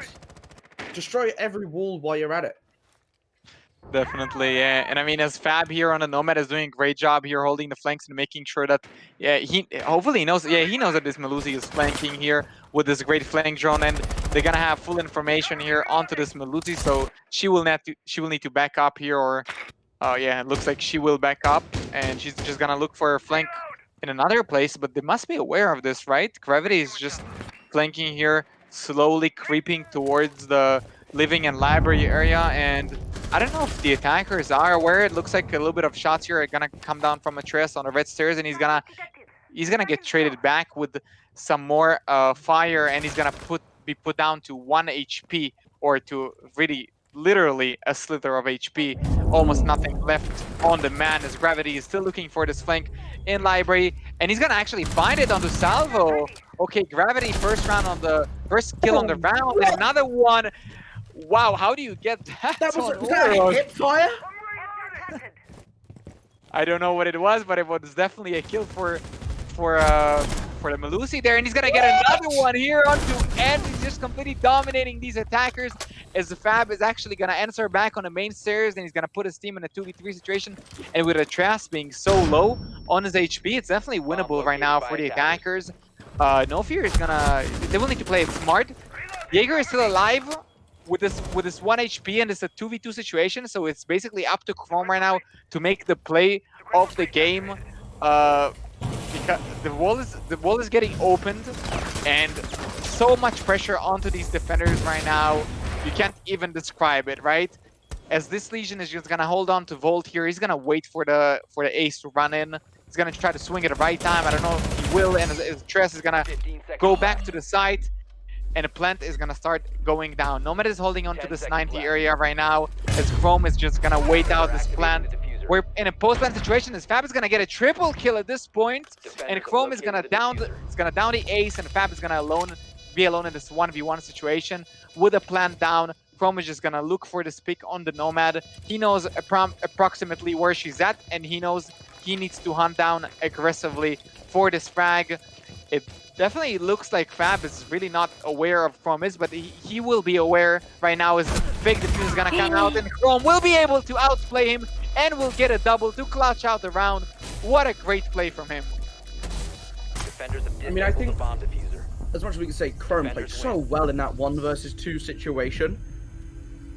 Especially, like he's pointed out, he has lost the access to his smoke. But Gravity downstairs, I don't know how on earth that works. Picking up Salvo the buck, they knew he was coming through living. They knew. Like, how? I think that was the first time in this matchup, right, including Cafe, I haven't seen a literal round where I've just seen a player run around and just kill everyone as if it's like a casual game. He just ran around and just destroyed them all. Like they kept on peeking to refrag, and he just had none of it. He just kept answering back with more bullets and more frags until Fab finally took him down on the main stairs there. But I mean, the man did so much damage at that point that Attackers need it to locate it and was defuse really as hard to many salvage bombs that as one, they but can. they somehow did, and they made it a 2v1 with Plant down, and then Chrome was able to step up and just pick up where Gravity left off, kind of thing, and he clutched it out for his team. So I mean, a great round overall. Both teams played it well. It just looks like Wolves kind of have kind of played it individually a little bit better, and they've shown us that there's a lot of players on these teams on this team, especially if you remember Sven and Natres from the previous map, and now Chrome and Gravity just completely winning out gunfights that they really shouldn't win. So if we're gonna see Sven and Natres right now Attackers are moving kind of out to getting locate a bomb activated, and defuse waking up, it's gonna be a very scary one for NoFear, as they're gonna be looking at these defenders running around left and right and just hitting every headshot, right? That's pretty scary to deal with. Yeah, and Chrome setting up these goo mines once again, bringing that Legion, another operator who has some time to nail. I mean, we saw them play a lot of the Echo back on Cafe. It was Chrome picking that up on their basement holds. So now, you know, maybe I personally thought we might see a little bit of that come into action.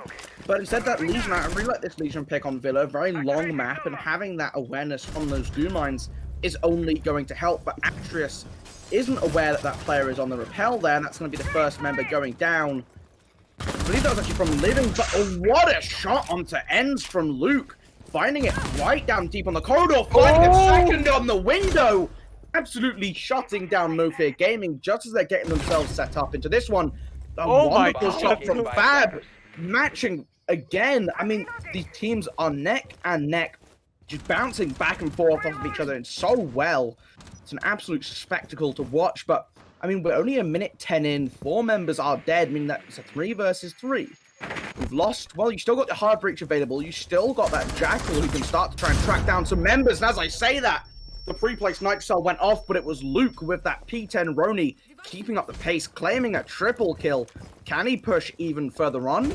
But Fab and Slifer have to try and find a way to bring their team back in. Chrome hugging this bomb chassis inside of Statuary like his life depends on it, trying to bide his time, waiting for the attackers, that push that must inevitably come in as they're lining themselves up on the trophy doorway. They spot the goo, they shoot out the goo. But this crossfire between Sven and Chrome will get caught out while trying to rotate around a little bit. Should have held onto the bomb site, but Luke with the quadra kill, lining up for the ace maybe. He has one more to find. Slider, who's trying to take the gunfight. It will be the ace going in favor of Luke. A fantastic play. The P10 Roni slaying everyone down. No one will survive. Luke's wrath has been activated. Wolves Esports off to a banging start on Villa. 5 kills, 5 headshots for Luke, and he's finally waking up for his team. As I don't know if you remember, but he was on the Jaeger the previous map, and the performance was pretty underwhelming. But he's definitely making up for that right now with that ace, first ace for the matchup overall. And I mean, a great performance from him, bringing in such an important round for his team. Just really demoralizing NoFear right now, because every single round that they've played on Villa, I mean, 2 rounds already, that individual players are just really destroying them and not giving them an inch on the map, right? Yeah, Wolves Defenders, have protect really your bombs come from to being defused tango, by and attackers. they're just contesting everything. They're fighting everything. Every inch that NoFear Gaming are trying to take is just, there's someone from Wolves saying, nah, you're not getting this. And even when they were able to win out the early engagement, I believe it was Atrius who was caught out early on by Enz on that Zofia. He was caught out as the first pick. What happens? Luke finds the refrag. He then finds another pick onto Orochi, who's trying to hold the crossfire, looking for his own teammate's refrag, able to get him as well. Like, it's so well played at the moment by individuals on Wolves. And I mean, we saw them last map that they are able to play this team-based play, and now we're seeing, like you say, the individual successes just come to the top. It's just, they look so strong this map. Yeah, as I said before, if you're gonna have 4 or as it looks like 5 of these players kind of activating, we've seen Sven and Atreus on the previous map, and now we see Luke, Rome, and Gravity just really waking up here and making sure that they're getting all of these important frags and hitting every crazy shot for their team right now. When you play against a team like that, it's just extremely hard to attack. It's extremely hard to take any room on the map. I mean, everything needs to be droned, everything needs to be called out, because you know that these players are aggressive. They're going for these gunfights, and they're definitely capable of winning them, right? So as we see here, Sven with the pulls here, he has full information on the players towards the bedroom area, and the C4s are getting prepped and ready here. It doesn't look like anything is gonna pan out of that one, as I'm not too sure if that was a C4 miss. I think it wasn't. Is that another one? As Orish is shooting back towards the pools, they are aware that there is full information on them here, and they will need to be very careful here, as Gravity and Atreus are also putting pressure from the flank. Yeah, trying to come up behind, try and dismantle, dislodge these attackers from upstairs, trying to slow them down just that little bit more. Pulse relaying that information is so critical for these Romans because it tells them what's being watched. But Luke, well, from hero to zero, he's going to get caught out as the first pick in this round. Oroch on that Yana, taking him out of action. Atreus choosing to pull back, as is Gravity. They want to try and shore up the site. Salvo was waiting. Actually decided, I think he got a little bit aggressive. Maybe, oh no, it was watching from below, watching down the corridor. These scans are coming through now, trying to find the remaining roamers. That will be spotting them out back on site. They're aware of these positions, but ends a moment of a lapse of judgment, a small little An awareness of the Rome! brain. A double kill under the trophy area. What is that? Fresh fire going in. I don't even know what's happened, but this is quickly fallen back into winning potential for Wolves as Definitely we hit crazy 38 shots. seconds. Yeah, crazy shots back and forth here as we're getting ready towards execute here. 30 seconds on the board here as the attackers are really going for this laundry side really heavily, as Ace he will be able to breach the wall, but he won't be able to get the frag as Chrome is gonna kill him, and Gravity is gonna get another one onto Fab. 3-1 for the defenders, and the attack has been completely shut 15 down. seconds to go. Slifer is on a slither of HP here next to the laundry area, and he's gonna be caught out by Sven here through the laundry wall. I mean, I don't think he even stood a chance. Would you say he was on a slifer of HP? I would say that. I wouldn't, but some would say that. Some I would guess. say. Yeah, I guess you're one of those. You're from those some. So I am one of those. Yeah. you're one of those. Come naturally to my inherent genius, but we'll have to jump to a quick rehost as we reset the lobby up for you now. It won't take but a moment. So we just get the players back in, get them set up, get themselves organized once again, and well, a wonderful start from Wolves Esports, climbing the first rotation of their go-to bomb sites. Well, it's definitely looking a little bit rough to be on the side of NoFear Gaming, unable to make a dent so far. Yeah, such a dominant performance. I mean, they were just running around for the first 2 rounds and just making sure they're winning every single gunfight and hitting crazy shots back and forth. And I mean, the only play in the 3rd round as well, right? There were players hitting crazy shots. There, Chrome on that Valkyrie again, a headshot for the vertical play, another headshot onto the trophy player again that's above you. He has the complete advantage. Like, I don't know if you realize, but that player in trophy, he has such an advantage on you when you're playing in Memorial. He has such an advantage. And Chrome, he's still able to get that headshot instantly, not even trading any shots back and forth, just instantly getting that shot onto the trophy guy, and then killing the push on the side, killing that laundry guy, completely shutting down the push. I mean, it's individuals stepping up for Wolves here. And what stood out to me is that the only player who's consistently getting frags and hitting crazy shots just like Wolves on the other side is Fab. Fab is the only player right now on the Nomad who's really doing anything anything close to what Wolves is doing, because he's the only, for me it looks like he's the only player on his team who's playing right now who's actually able to trade back and forth with these players on Wolves. So hopefully this rehost is gonna give a little bit of time to NoFear here to kind of evaluate what they need to do right here, how they maybe they need to slow down a little bit, maybe they're spread out too thin. I'm not too sure what the problem is. Maybe they just have to, get hyped a little bit, get warmed up, and get ready to win those gunfights. Maybe that's actually the problem. Maybe that's the only problem. Maybe their ideas are correct and everything that they're doing is right, but they're just not able to win those gunfights. I mean, I can definitely make a case for that because it doesn't look like they're losing strategically. It just looks like they're getting gunned. Yeah, it has been rough. I mean, a lot of these rounds, the scoreline doesn't quite reflect how close they've been. The first round came down to a 1v1. The second round came down to a 2v1. And the last round came to a 3v1. So it's slowly starting to slip into a more dominant fashion for Wolves. Maybe we'll see it keep going, maybe a 4-1 in the next round. I don't really know what would happen if it went to a 4-1, then a 5-1. 6-1 isn't really on the table, so we'll have to wait and see if we can avoid that from happening. I don't know what a 6-1 would look like as a clutch potential, but maybe a team kill could be classified as a 6-1. Either way, it's been difficult with how close these rounds have kind of been. But every single time, it just seems that Wolves have this clutch factor. They know how to close out these difficult situations. And I mean, even in the third round, the round we've just saw get played out, they started in they were 2 members down. It was a 3v5. But they're able to find these picks back. They're able to claw their way into the commanding position of these rounds. Yeah, definitely. I mean, NoFear, they definitely have the right idea, right? First and third round, so 2 out of the 3 played rounds, they were in the advantage. They were in the driver's seat. They were really, they had a really clear idea of what they were going for. They had the frags to kind of back that up.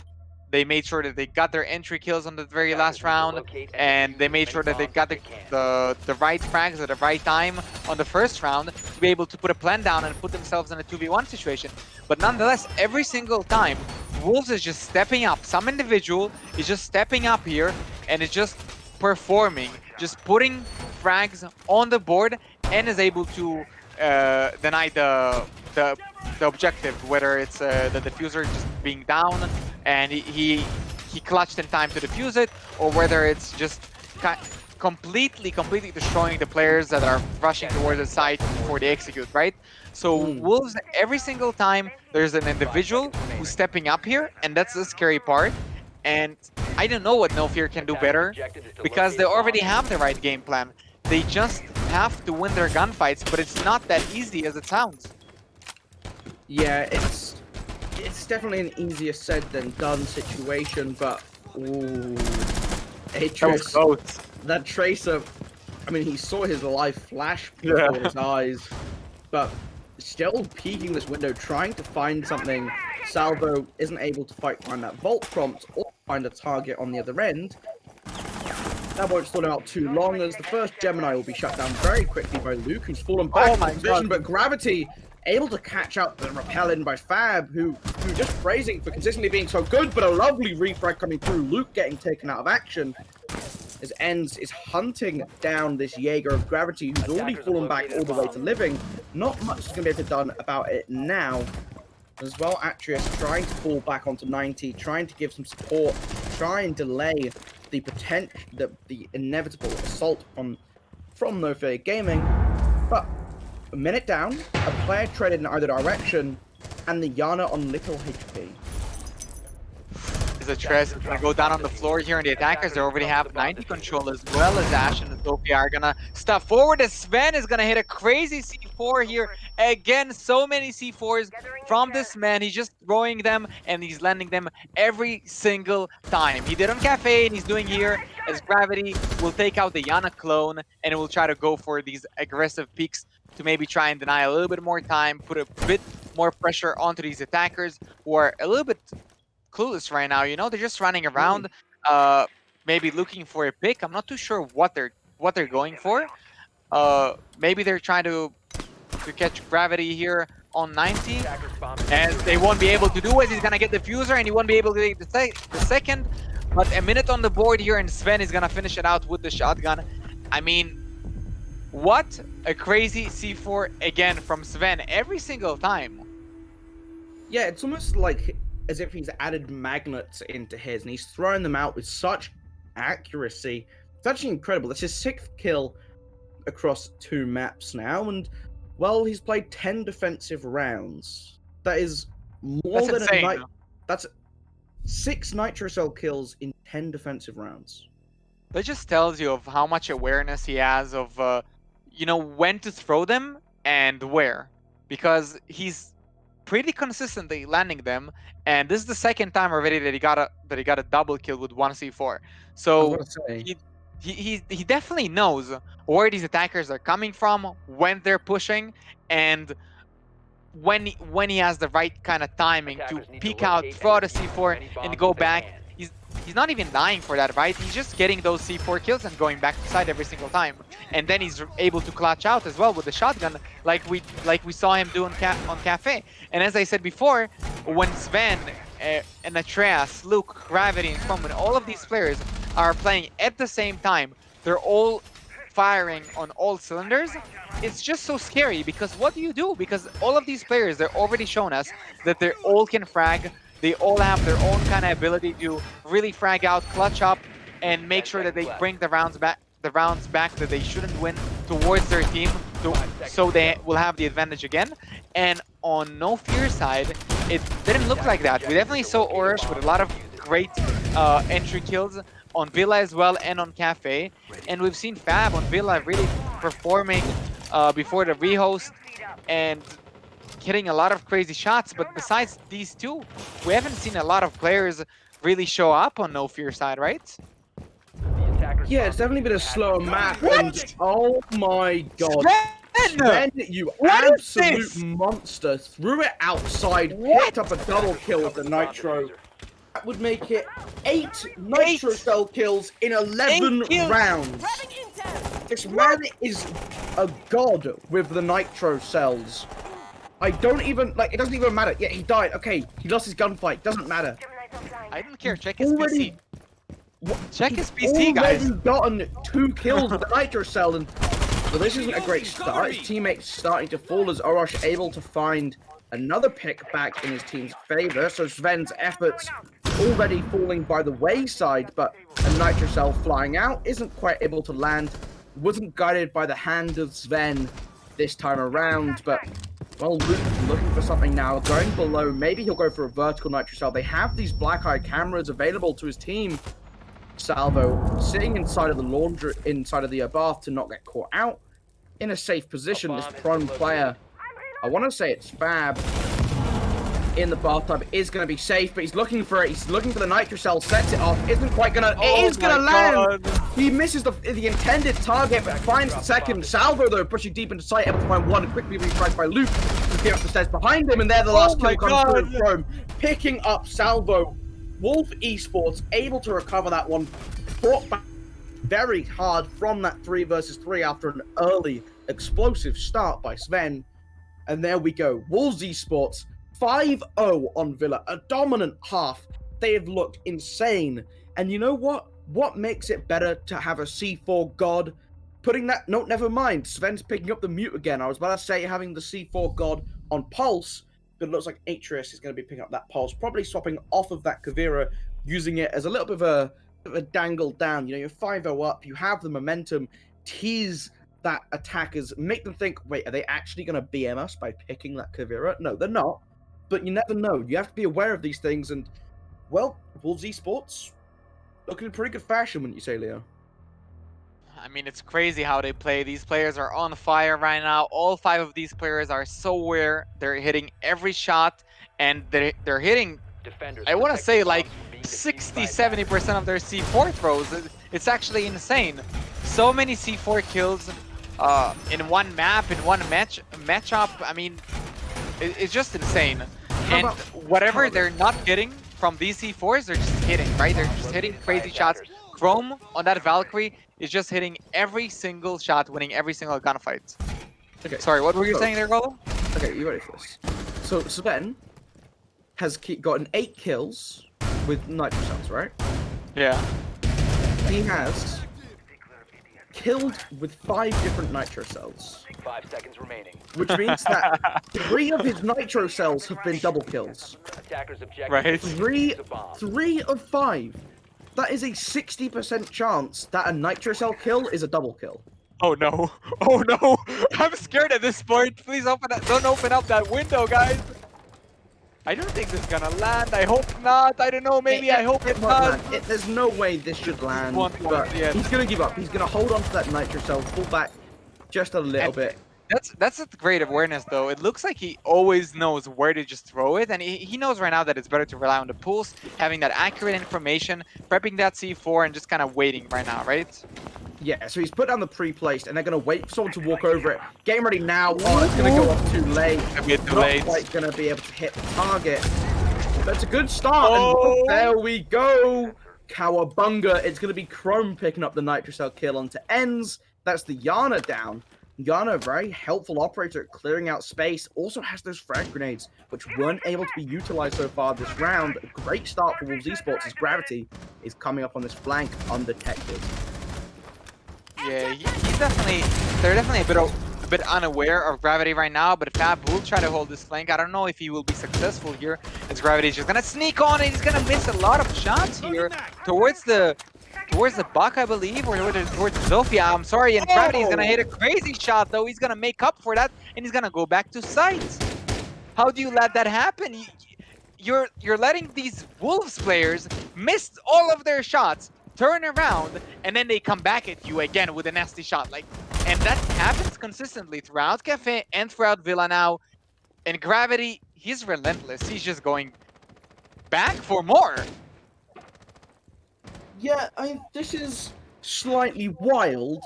Then again, so are Wolves. So it's a fitting name almost at this point. But Salvo, he's just scared that they don't know, but they know. You know what I mean? And he's gonna string out. He'll be able to get the kill, shut down Gravity. That's the first Traded pick, a little goes bit of back HP in their though. advantage. Yeah, he's definitely he's taken some hurt out in exchange, but 45 seconds now as the time is ticking down. Luke on a wonderful swing will take out Slifer. And it doesn't matter that Salvo is able to pick up Chrome in response. Sven still looking for kills. Is able to find a swing on Salvo. Able to get the assist up for his teammate. And Luke, another wonderful shot onto the same doorway. A clean, flawless sweep of a half from Wolves Esports. Dominant is the word. A 6-0 on your Villa defense. NoFear Gaming have a lot of work to do. They literally cannot make one mistake. You slip up in one area and your game is done. I mean, Villa is one of those defender-sided maps, but it's not like it used to be. It's not like it's okay to just give them 6 or 5 rounds. That's not okay anymore. We're not in like year 3 or year 4, right? I mean, you need to get at least 2, and you're down 6-0 right now, and it's not even that. It's the nature of these rounds, because the nature of the round is that Wolves is just individually, every single player is right now on fire, and if they're going to be able to bring that to the attack, then NoFear has no chance at all, as you got to wonder how their mentality is right now, because they already lost their first map, now they're down 6-0. Right? But besides that, when you're consistently losing all of your gunfights, you stop believing in yourself and you stop believing in your teammates. So, I mean, it's going to be really rough for them to bring it back, and they need at least 2 or 3 really dominant rounds here on the defense in a row for me to say that they at least have a chance to bring it back. Because right now, even if they win this round, I don't see them coming back and winning it all. Because Wolves, they're going to come up with something crazy. One of these players, he's going to clutch up. He's going to make a 1v3. He's going to do something crazy that we just... I mean, I wanted to say we wouldn't see coming, but we're going to see it coming because we know that they're doing it consistently now. And NoFear, they need to make sure that that doesn't happen. As Atreus is going to get caught out by Spawn Peak here, and a lot of his HP is going to go down. And Salvo is going to be roaming here in the basement area, where you usually see actually a pull. So it's actually a rare one to see Mbalusi there, right? She doesn't have the required information, I would say, to be able to effectively roam in the basement area in Villa. If it runs on batteries, Yeah, and then looking for these vertical plays to come through. Gravity nearly gets caught out. Takes a lot of damage from below, but isn't able to be caught out by ends on that astronomy staircase. He's going to have to hide away in bathroom with not much HP left, but he's still an active gunner in the round, and we've seen what Gravity can do with low HP so far this map alone. But the Romans returning back to the site, just continuing to... They want to try and stall out the time at this point. A minute gone, and the control of, well, the north side of the map has been achieved by the attackers. Atreus trying to hold this deep angle down now towards 90. Jaeger in a precarious position. He has to be very careful because if he tries to fall back, well, as I say that, what a shot from Salvo! Will take Atreus out of play. That gives Slifer, well, potentially another lifeline. Someone else will take up the mantle of that angle as they're trying to hold on for the 90 window, but Luke on that 90 window will be able to pick up that kill onto Slifer.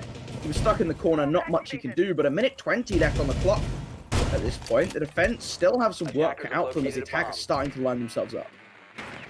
Yeah, definitely. The defense definitely lost 90 control here as Luke is going to set up this flank cam here that's going to give a lot of information and a lot of map control to the attackers without even having a player there, right? That just that drone is enough as Gravity is just going to try and hit some shots here towards the aviator side of the map. They know that they're going for a long, the long 90 and Volt area of the map here and probably going to go for a default plant as I don't see the Harvey trying to breach out the Volt. swapping mags. And I mean, 40 seconds here, that's enough for them to work with. That's enough for them to figure out what they want to go for. Sven is going to try and get that ace charge on the study wall, but it just will be muted out and also shot out by Orosh. But it looks like Orosh is going to be taken down by Luke, who got a double already in the round. And Fab is going to answer back onto Gravity 3v3 situation as Salvo is going to try and flank, but he will be cut out by the Sophia as Sven is going to hold out to this Volt and Blend is going to go down. Sven is going to be able to get the kill. 3v1 situation right now for Fab. I don't know if he's going to be able to make it happen. He's going to be able to land the first shot. That's one. I don't know if he's going to be able to land the second one, and he won't be able to as Sven is going to close it out for his team, holding on to that top main stairs area and winning 7-0. Yeah, that is a flawless sweep for Wolves Esports. They didn't drop around at 7-0 after the first map. I was like, okay, this is gonna be a long game. This is gonna go all the way. Villa is a map where I would have thought these teams that played so well around each other, the back and forth was so enjoyable on Cafe. I thought we'd see that continue through onto Villa, but no. Wolves had something else in mind. They wanted to absolutely end this one fast. I mean, it breaks Wolves' tradition. Wolves traditionally have put the game to 11 maps once and 12 rounds every other time. This completely changes that. I think their average round count has dropped by like 3 or 4 after this map alone. I mean, it was such a dominant performance. It was insane. I mean, we've just seen, I said in the very first round, after we saw that clutch from Chrome, that if we're going to see the two other players wake up here, I think it was, who were the players that I was talking about? It would have been... It would have been... Well, it was Chrome and Gravity who were able to get the Chrome and picks in that Gravity, opening kill. So I was talking about Atreus and Sven there, and I said that if Atreus and Sven, if they're gonna wake up as well, and they're gonna show that they can do on Villa exactly what they did on Cafe, and we're gonna see Chrome and Gravity play in the same fashion, we're gonna have a very dominant performance here from Wolves. But that's not even what happened. What happened? All of these players started playing dominantly, and Luke on top of that, who was underwhelming on Cafe, but just started dominating on Villa, right? Getting the ace for the matchup on the second round. So, I mean, just completely shifting the momentum towards themselves, making sure that they're always in the advantage, just constantly hunting for these peaks left and right, not giving an inch of the map to the attackers who are trying to roam clear, and consistently landing crazy C4s. Just a crazy performance. That just got what got them the win at the end. And I don't know. I don't know if you can blame NoFear for that one. They definitely played pretty well on Cafe. They showed that they're are not a bad team at all. They're a good team that you should fear. And you need to make sure that you know how to play against them next time around. But I mean, on Villa, I don't think NoFear had a chance. I don't think I can even blame them for that. Yeah, they just looked And it sounds like unstoppable. we're gonna have the C4 God himself for an interview here. I'm so excited for that one. Hello. Hello. How are you? Hey Sven, how are you doing after that interesting match on Villa? I'm fine. I just finished my bachelor degree in C4ing people. Nice, nice. I think you were able to do it in 1 year rather than the traditional 3, right? Uh, Yeah, yes. yeah.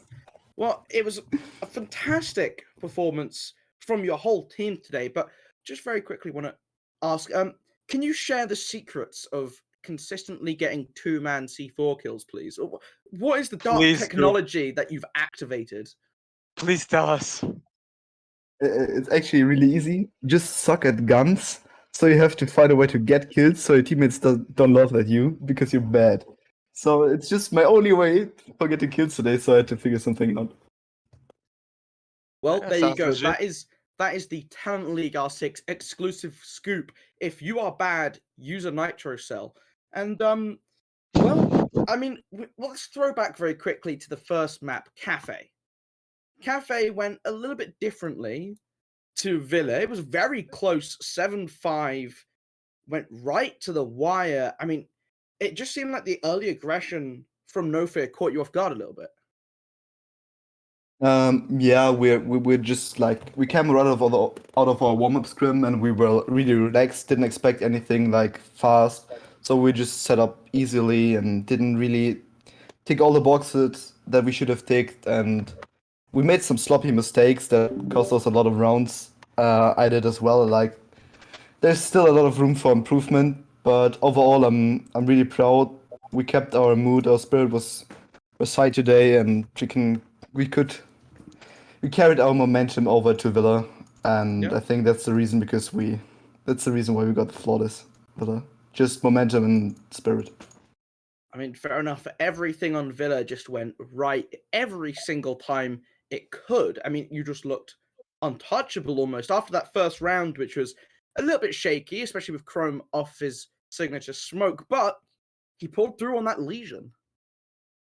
Yeah, a little secret. He's actually nuts on almost every operator he plays, but yeah, that was like another like just boost for our morality. I can't speak today. I'm sorry. No Our worries. morality was boosted after that, and we Yeah. just like focused ourselves on just like, guys, just do what we trained for. Just do it. Don't care if we just win close rounds. A win is a win, and so we carried on. Fair enough. What was that? Well, I have another question. What was the mentality like after Luke got that ace on the second round? He was pumped. He had not like a good first map, and he was pumped after that, and just like, let's go, boys! I'm back, and we had a lot of fun. For me, the flawless was just because all of you guys performed. The 5 players on your team, they just were on fire. They fired on all cylinders, and they just dominated everything. They won every single gunfight. It was just insane to watch. Well, I didn't take that much gunfights. But the just gunfights that you won were still nasty though. yeah, but You had some good performance with that SMG-11 there. I remember one on the laundry door that you got in one of those rounds where you pre-placed a C4, I think, and you couldn't get the kill with that C4, and then you got it with the SMG-11. I think it was your 6th kill. So I mean, a lot of important frags overall, and even when you can't land those C4s, you guys are making sure that you can land those shots. And Chrome and Luke, all of these players were just precise gunplay, consistently landing headshots. I think that was probably that and momentum and just the mentality overall what brought you the win, the flawless on Villa. And I mean, great performance overall. well, that is certainly true. And you had a wonderful season, a lovely little run last season through the minor league. And, well, what do you know? You're currently sitting at the top of Major League as well. The secrets to your success will leave in your hands. We don't want to spill all your secrets to all your opponents, but Noetic haven't yet played this playday. You're sitting, to be fair, a playday ahead, but it must feel good to be at the top of that standing so far. Yeah, of course it does. I got a short message from Chrome. He wants me to say, if you ban smoke, you get what you deserve. Okay. Well, a Don't ban warning smoke. going out. Yeah, a warning going out to all the other teams in the Major League. You better be listening if you don't want to get 7-0'd again by Wolves Esports. But congratulations to you today for your phenomenal performance, both on Cafe, but specifically that Villa showing. C4 kills raining galore. I think we were talking about it's a 60% chance when you throw a nitro cell that you're going to get a double kill. So, that's not a bad stat to have. Yeah, thank you. Well, thank you very much for Humble. joining us to share your secrets, your dark technologies for the nitro cells. And, well, good luck with your future games and the rest of the season. We hope it works out well for you. Thank you. I hope it will work otherwise good as well, but there's still some improvement we have to achieve. But yeah. Humble as ever. Any closing remarks that you want to share with those listening? Yeah, thank you for the people in the chat, for the people cheering on. We had a blast today. It was a lot of fun. As always, we're going to go back to the drawing board, improve on what we did wrong today, and come back stronger next time. Well, words of encouragement and Humble. also words of Humble and victory. progress coming in. Yeah, wonderful stuff. Well, thank you very much for joining us, and enjoy your evening. I'm sure it'll be a lovely one. But I'll throw it over to you, Leo. Thoughts just of this game, of this play day. It's been phenomenal. Yeah, that was an insane game. I mean, I think we've seen everything we wanted to see. We saw a close map in the very first one, and then we saw a complete. I mean, they just completely dominated, destroyed them. We saw crazy shots overall, back and forth, everywhere. Doesn't matter what the situation was, and crazy C4s that I think I haven't seen anywhere at all ever.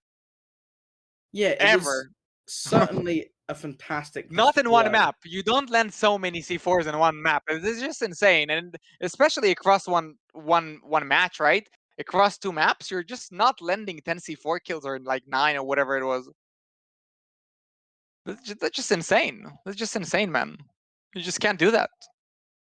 And yeah, I guess just don't ban smoke, guys. Nerf Chrome and don't ban smoke. That's all I have to say. That is that is what you should take away from today's game. But thank you so much for joining me here, Leo. It's been a fantastic evening when Yeah, we've thank created you, some Golo. wonderful games. It's been lovely to witness them in your company. It's as pleasant as always. Thank you for everyone watching at home for joining us here for this spectacle. It wouldn't be the same show without you at home cheering on the players, enjoying the moments, and well, we've had quite a few good moments today. Thank you again to Trip and behind the scenes running everything. He's our observer and our producer for today's show. So thank you very much. Wouldn't be the same without you, Trip. And you've run the show. But that will be us from Talent League R6. Have a good evening, everyone, and take care.